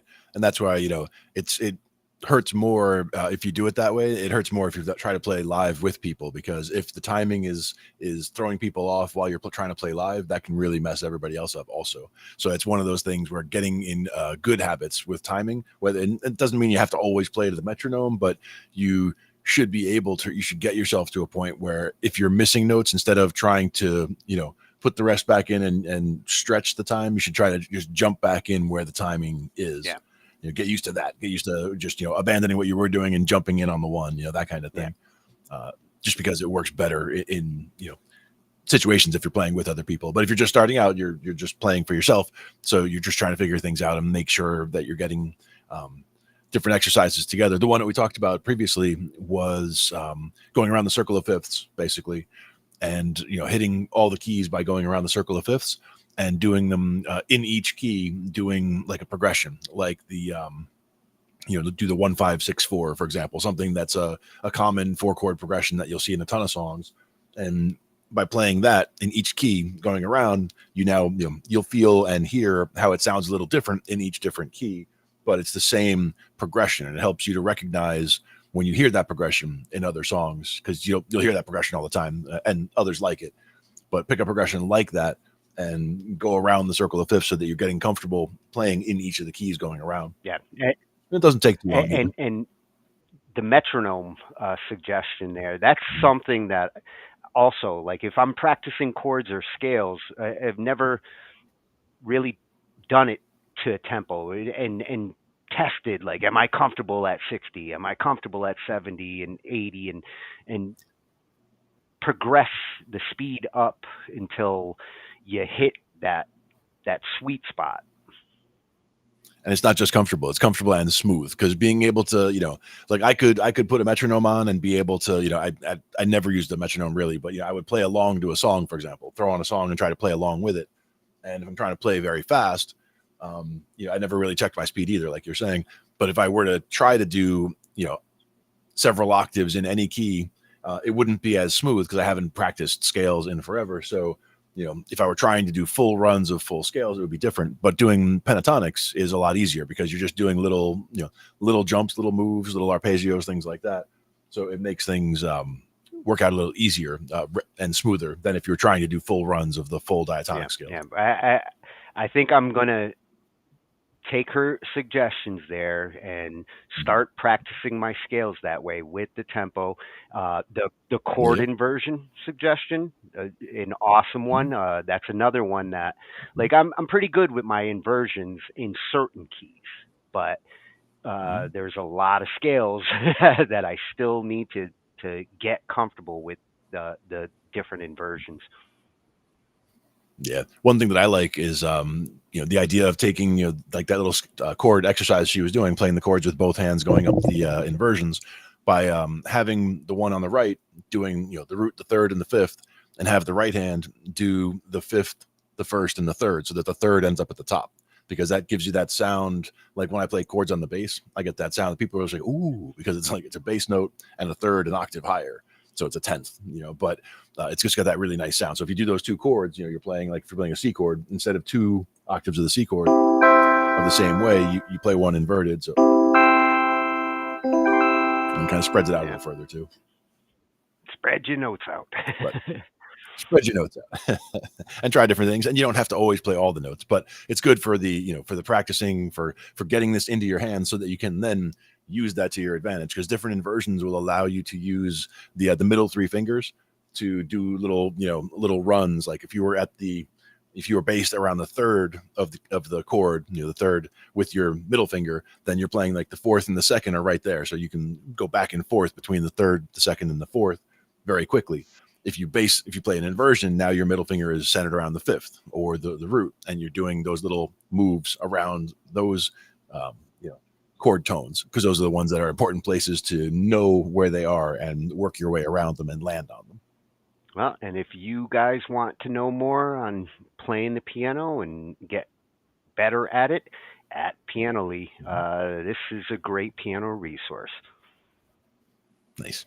Good Them stuff. and Pianote, those two channels fill my piano heart. Yeah. Well, we visited them before, and we'll visit again for sure.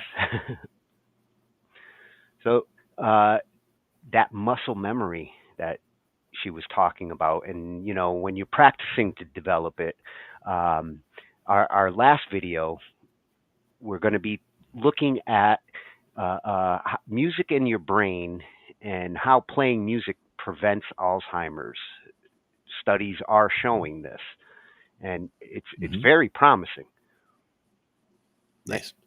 Yeah, again, I think it had to do with music activating the entire brain or engaging a large portion of the brain, so it helps with communication in the brain. Oh, his header even looks as cool as his room. So Nice. this is a channel I've been dying to get on here for one night, and finally found a topic that fit well. This guy's my synthesizer idol. Scott Synth Stuff. Good stuff. At Scott Synth Stuff over on YouTube. And I mean, he covers synths like a champ. Nice. Yeah. Yeah, all the different synths that I've considered or want, he's got videos on them. And yes, Uni, you're exactly right. Sometimes it is easier to play with just a simple beat than the metronome, because the metronome can just be very, whether it's annoying or whether it's just too plain and too rigid, too fixed. But if you just have a simple beat going in the background, it's kind of easier to get into the groove. Yeah, and what I've done at times is reprogram my metronome sound, because metronome is basically just a MIDI trigger. So whether you use the default metronome sound or you change it so that it feels more like a drum beat, like use a kick on the metronome or use a snare on the metronome. It might actually work better for you than the tick, tick, tick sound. I usually switch to clave, so it is like, that wood, like a wood block sound almost. Yeah, the wood block doesn't bother me as much as the like default tick, tick, tick. I hate the sound of that. And then some of the DAWs, their metronome is awful also, but they usually do have a clave option. Just even if they only have a couple of options in the drop down, usually one of them would be that. So just changing that makes it a little more tolerable. But yeah, even just throwing on a simple drum beat, some drum pattern. The Casio, for example, has all those built-in rhythms, so I can just pick, disco 1 or rock to 02 or whatever, and throw that on for a minute and see how that feels, and just see what comes out, see what it inspires. Yeah, and you don't have to force the metronome on yourself. Just never convince yourself that like you don't need it, because that does get in the way of a lot of musicians who have timing problems because they just can't overcome their issues with the metronome. And I understand, like, I'm not a metronome guy either. The way I play metronome, sometimes I'm either chasing the metronome or I'm trying to catch up to it, and it takes some getting used to, but never convince yourself that like you don't need the metronome. Otherwise, all those other musicians out there are going to be like, I don't want to jam with that dude. Exactly. And I mean, I've been playing bass for a long time now, and going from that to back to keyboard, as having all that bass playing, I should say, experience, going back into keyboard, all that timing is still baked in now. So like, I get it. Like, I might not have the muscle memory to play as fast or as smoothly as I did when I was younger, but as it's coming back to me, as I play more, the timing that I have from playing bass and the ability to just jump back on board, and the fact that the keyboard isn't usually trying to carry everything the whole time, where the bass, when I'm on the bass, I have to hit that one every time. It's like I'm on a job. I have a job to do. Whereas with the keyboard, it's so free floating that I don't like know exactly what I should be doing. Like, do I do a little sprinkle notes here or do a little run there? When to do what is what I'm still working out. But knowing what to play and feeling the pentatonics is the biggest thing I could tell to anybody if they're trying to learn any instrument. Really, is just figuring out the pentatonics and which pentatonics to use to do little runs and things, because that'll get you to where you're making music and it's fun and it sounds good, and it gets you to where you can then branch out from there. That's how you get some of your sprinkles.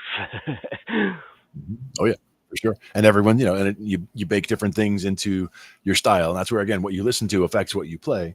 So, again, I played a lot of blues, or went with a lot of blues when I was learning the bass in the beginning. So I built all that in also, like just the structure of something rigid like that, and then taking my experience of doing rock for so long, or listening to rock for so long, and having all of that kind of baked in, so that it just kind of all works in, where the timing is there and all of that, and then everything just kind of falls together in that way. It works out nicely. Yep. So let's see all these synths in action. Yeah. And Scott's gonna the whole wall is Scott's gonna explain to us how music and your brain work together to help maybe prevent some mental deterioration as you get older. It's important stuff. Yeah.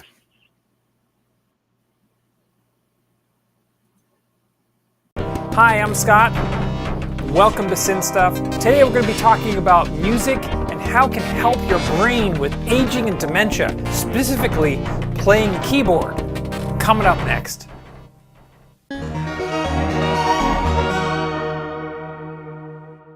This is going to be a little bit of a different video simply because we're not going to be talking about specific synthesizers, but we're going to be talking about music and keyboarding and how it affects you in your life going forward and in old age.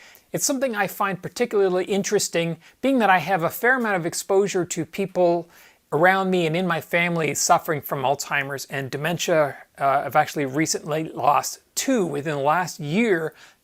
Close family members to dementia. So it's definitely something that's part of my life. I subscribe to a number of medical journals simply because I find them interesting to read, and this is an article I came across probably about 3 or 4 months ago, and I wrote it down as I thought, this is something that would make a good video for my synth channel. This article was about a study or project in the UK called Protect, and it's a study that is specifically targeted to examine aging when it comes to dementia and Alzheimer's in the general population. And we're talking about healthy aging, we're talking about high functioning when it comes to physical, mental health, and cognitive performance. So there was about 4 minutes of video in here where I talked about the individual studies and all the statistics and got into all the numbers and everything. And I showed this video to my wife and she's like, I'm bored already. Nobody's going to watch this. So I cut all this out because nobody's going to watch it. So if you want the details showing the numbers and actually how the studies were performed, those links are in the description below. Now let's just get to what the studies actually showed. So the basic conclusion was that learning to play a musical instrument is a cognitively stimulating activity. No news there. And it can increase resilience against age-related pathologies later in life. So the more music study, playing, the more involvement with music that you have throughout your life, the more stimulation you get in your brain, the more cognitive stimulation, the better equipped you are to fend off age-related cognitive decline later in life, such as dementia or Alzheimer's. What did we learn from this study? And again, if you want details on the study, I'll put a link to it in the description below. So those who reported playing a musical instrument performed significantly better on working memory and executive memory tasks. So again, your memory works, your decision making, your day-to-day functioning, your executive level, as well as your short-term and long-term memory, there is a significant improvement if you have music in your background. The more music and the earlier you started the music, the more significant the increase, but they found that even people that start music later in life and even in midlife still see a significant benefit in later life in terms of cognitive function. In terms of working memory, the musicians that had the best improvement in working memory are keyboardists. So using the keyboard, apparently you use a lot more of your short-term and long-term memory in order to be able to continue to function and play it. So that exercises your memory, and as a result, your memory improves, especially, and you get what's called a cognitive reserve. It's kind of like working a muscle. You use it or you lose it. And if you are constantly at the gym working out and you develop these great big muscles, well, you're not using those muscles in everyday life, but if you have to, you've got that reserve. And then in your elderly years, when you do lose muscle mass, well, if you had more to begin with, then you have more left over when you start losing it. Same thing with your brain. If you're using your brain continually and generating more connections and improving it in midlife or early life, that means you have that much more that when you start losing function in later years, you still have a significant amount left. If all you do is sit around watching TikTok all day and you're not generating those neuron connections, you don't have an excess of cognitive capacity, and so you are far more likely to be affected if you are suffering from a cognitive decline or dementia or Alzheimer's of that sort, because you don't have that reserve, that cognitive reserve. We talked about working memory for keyboardists. What about executive function? You would think executive function is probably going to be keyboardists too, but no, you're wrong.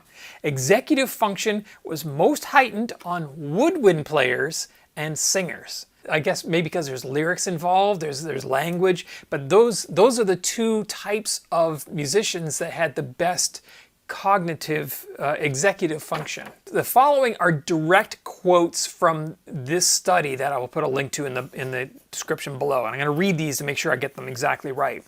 So there is considerable evidence for the benefit of music group activities for individuals with dementia. That was actually part of this study because they distinguish between independent musicians who may be playing in a studio or on their own and those who played with groups or sang in choirs. So the group dynamics actually has a significant increase. So you actually do far better playing with a band than you do sitting in a studio in your basement by yourself playing music. And if individuals have dementia already, there is a significant benefit from treating those individuals as a group and having them play music together.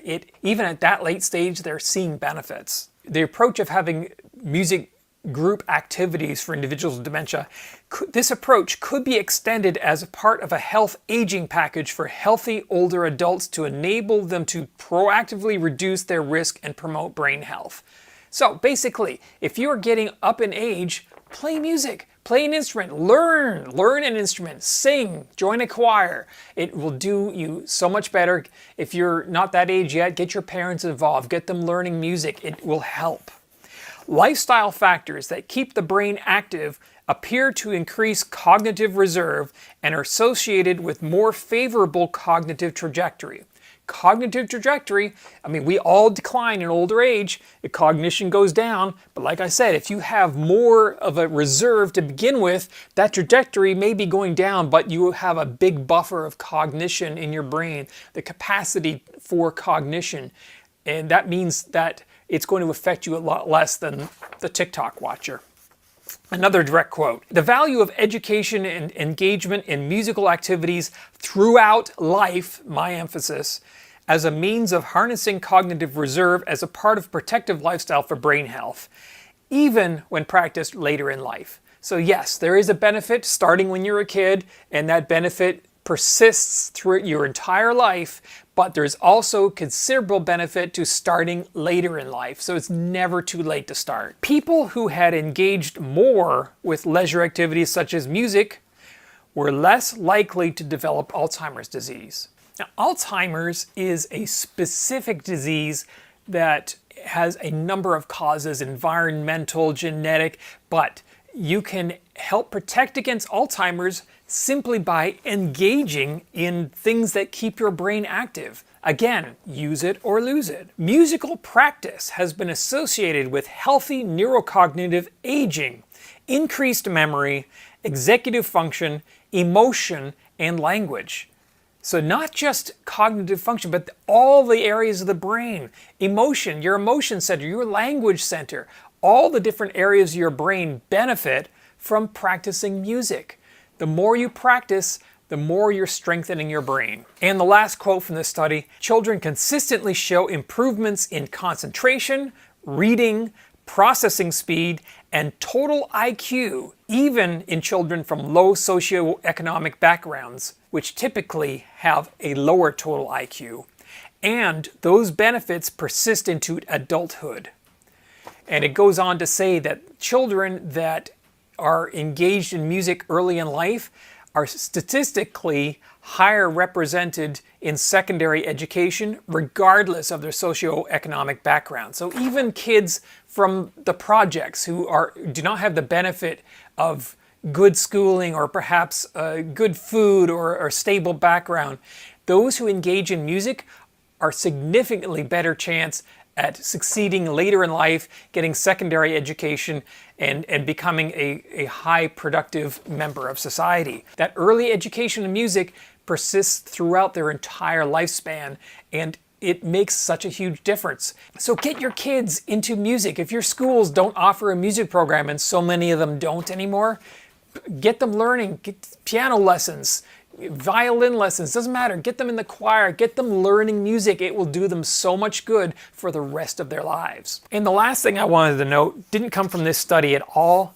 It's my own personal experience in that I have seen music do incredible things for people suffering from dementia.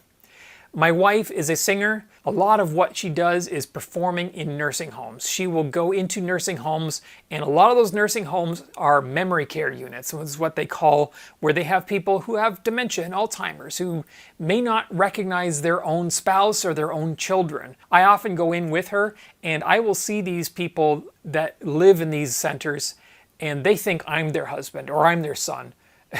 More than once, one of them's tried to drag me off to the room because they thought I was their husband. But these people may not know where they are, they may not know who they are, but music still speaks to them. I have seen this multiple times where one of these people will be in the room and they almost look dead. I mean, they're totally not present, or they are confused and angry because they don't know where they are. They don't understand what's happening to them. They don't know their own family members. My wife will get up there and sing music from their childhood, The ones that look like they're dead come to life. They will start singing along with every word. They'll start telling you about, here's what I was doing. I was at the USO and I was dancing with all the soldiers. I've heard that more than once. And this was our favorite song. And music is so connected to memory that these memories that are still there somewhere, the music brings it out of them and it brings them back to life. It helps center them and calm them and give them a sense of familiarity. And it's such a beautiful thing to see. And lastly, the effects of playing music or singing, even if you're just singing along to the radio, my wife always tries to get the people in the residences to sing along because it generates oxytocin. It generates all the happy hormones that make you feel good. It reinforces your immune system. It's a natural antidepressant. It's good for you. So all good reasons to play music, sing music, be involved with music your entire life.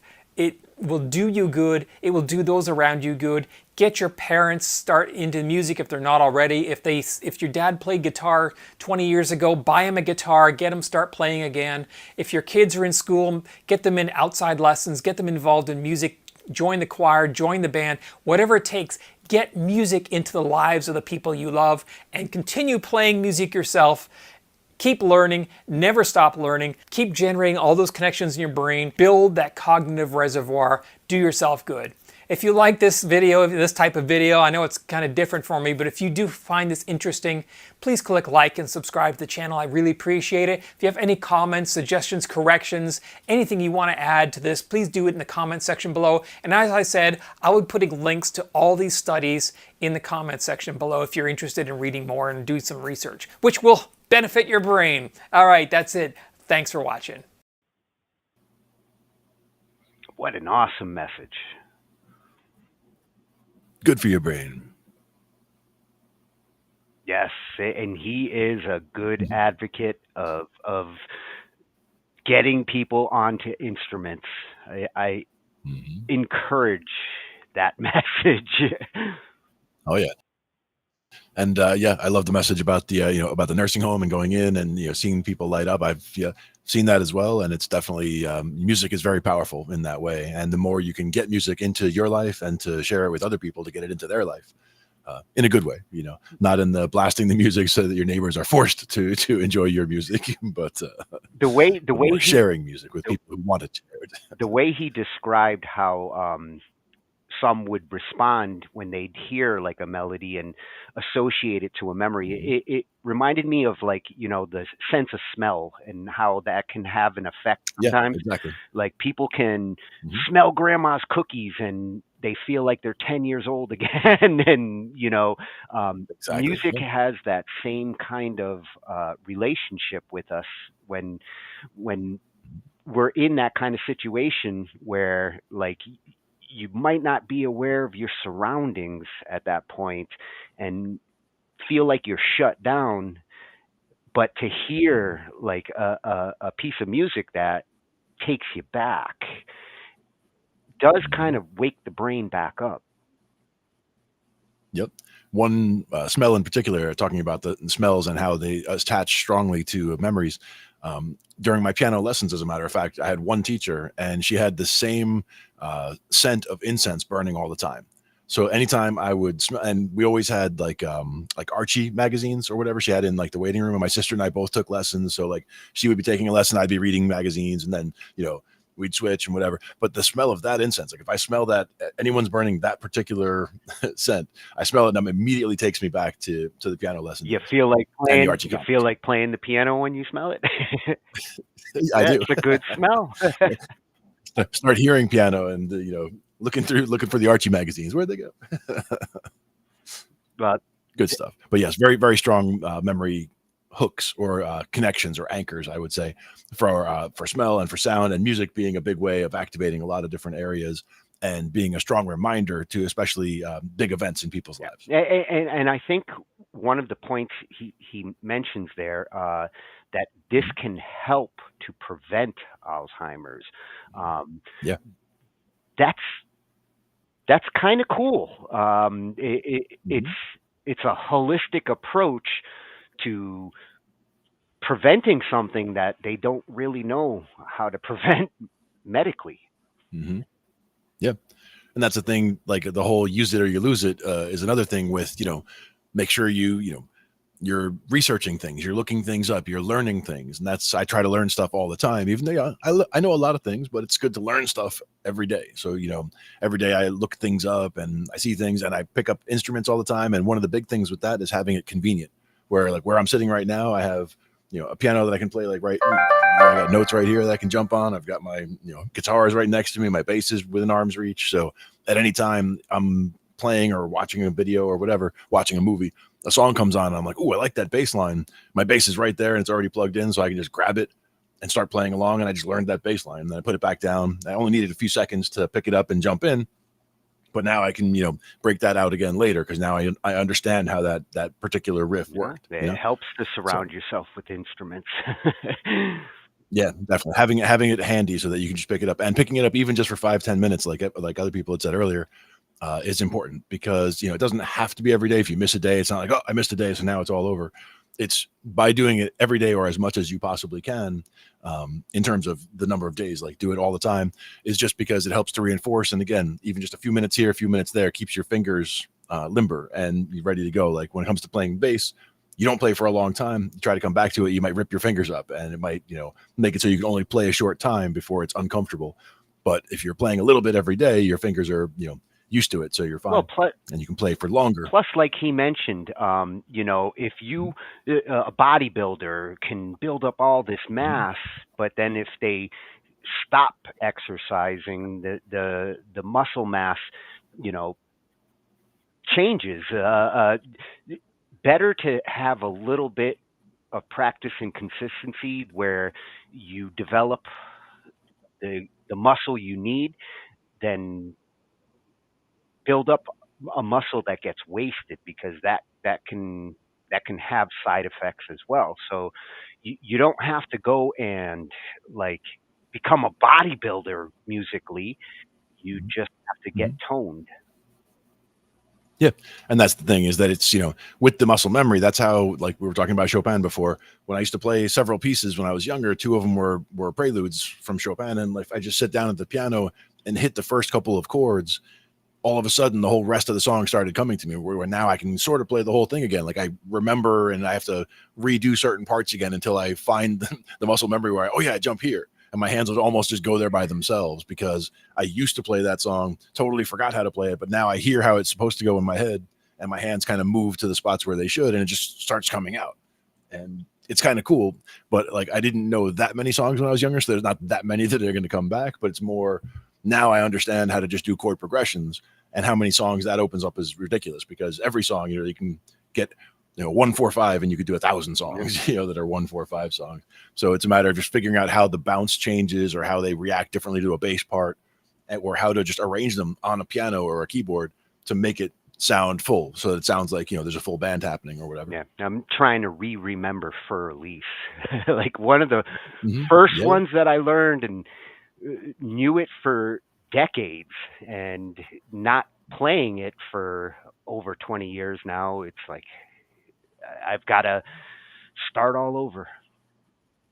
Yeah, I mean, that's another one where I'll start a couple of notes and I'll be like, okay, it's and then my hands kind of fall into it again, and I can sort of get the first couple of measures going, but then it kind of falls apart. Yeah, I have an easier time with Moonlight Sonata.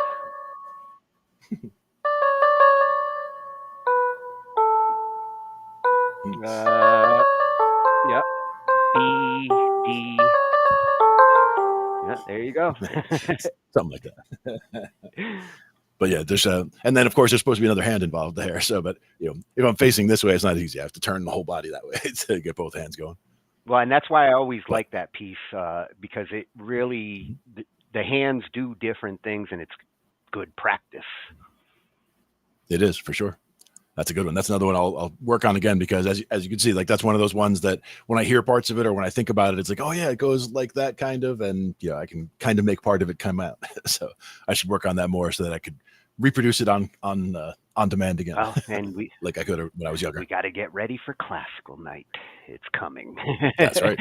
That's right. I have a whole bunch of sheet music for classical night over here, so I'll have to look through and see. I'll grab a few from a few different examples. So we'll see. Probably, I'm sure there's Tchaikovsky in there. I know there's tons of Chopin in there. There's got to be Mozart in there. There's going to be Liszt. I mean, there's going to be a bunch of things that we can find. Yeah, my picks would be Beethoven, Bach, and Mozart. My big three. Mm-hmm. Yeah, I'm sure they're all represented. I'm sure. Well, that was some very interesting information coming from Scott. Positive to me. Mm-hmm. Like that's encouraging stuff. I'm gonna check out the studies that he's referencing there, and love to see that, like, you know, they're looking into these kinds of things. Mm-hmm. Absolutely. And yeah, music is very powerful. I think that's the core message that I'm going to work with there. Music is very powerful. Well, I'm very glad I found at Scott Synth Stuff. Good freshie this week. Mm-hmm. Yep, very cool. Ah, Big Glenn. What happened? Your head okay, grew okay. 3 sizes that night. I didn't want to crush you all. Fill the whole screen. Well, that's all right. Nice to get a keyboard night in there. You know, we've had a piano night, but I wanted to kind of bring the keyboard side over to it as well. And as we saw, you know, pianos and keyboards, they share similarities, but they serve different masters. Mm-hmm. Yep. Different purposes, and, you know, different needs, different times. You know, it depends what you're looking for at that time. But having something, you know, just having something that you can go to and play at, you know, a moment's notice, that you don't have to go break it out and set it up and all that kind of thing, is very useful for the whole play something every day. You know, having something that's right there to be able to just put your hands on and play is very useful for that. So that's, to me, that's a good reason to have just a bang around something, whether it's a guitar, bass, you know, keyboard. Playing something is useful. Yeah, and if any of you play with these keyboards that we were looking at, whether it's a Workstation or a Ranger, if you've got some experience with it, send me a shout. I'd love to know which one you're using and why you picked it. Mm-hmm. Yeah, absolutely. And what you made with it. Yeah, they might help you me. Make songs or just use it for practice. It might help me to pick my next one. Mm-hmm. Definitely. So some good videos from tonight. Yep, we're finishing up. We'll be back tomorrow night with Glad everybody came out of the skin. Band Lab plus Coffee with DJ Tatius. That'll be at 9. Yep. And we'll be back next Thursday. Mm-hmm. Absolutely. Possibly classical night. With possibly. It could happen. We'll have to see. So we'll see you tomorrow night. Shh I.T. with Glenn and Tony. Night, everyone.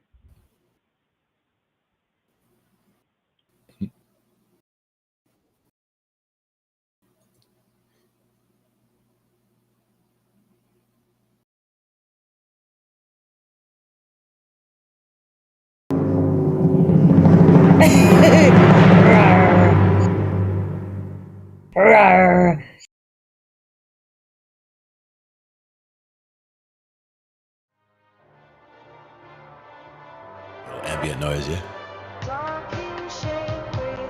So now you're grabbing some band lab clips.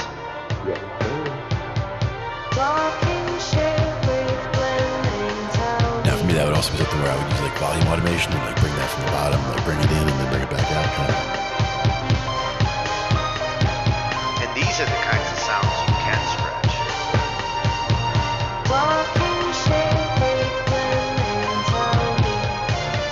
With this AI, like, stretching it actually can be cool.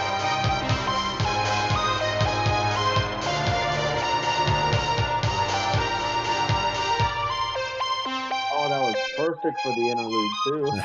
Ended right in the right I spot. didn't even notice 40. Talking shit, breathe, blend, and tell me.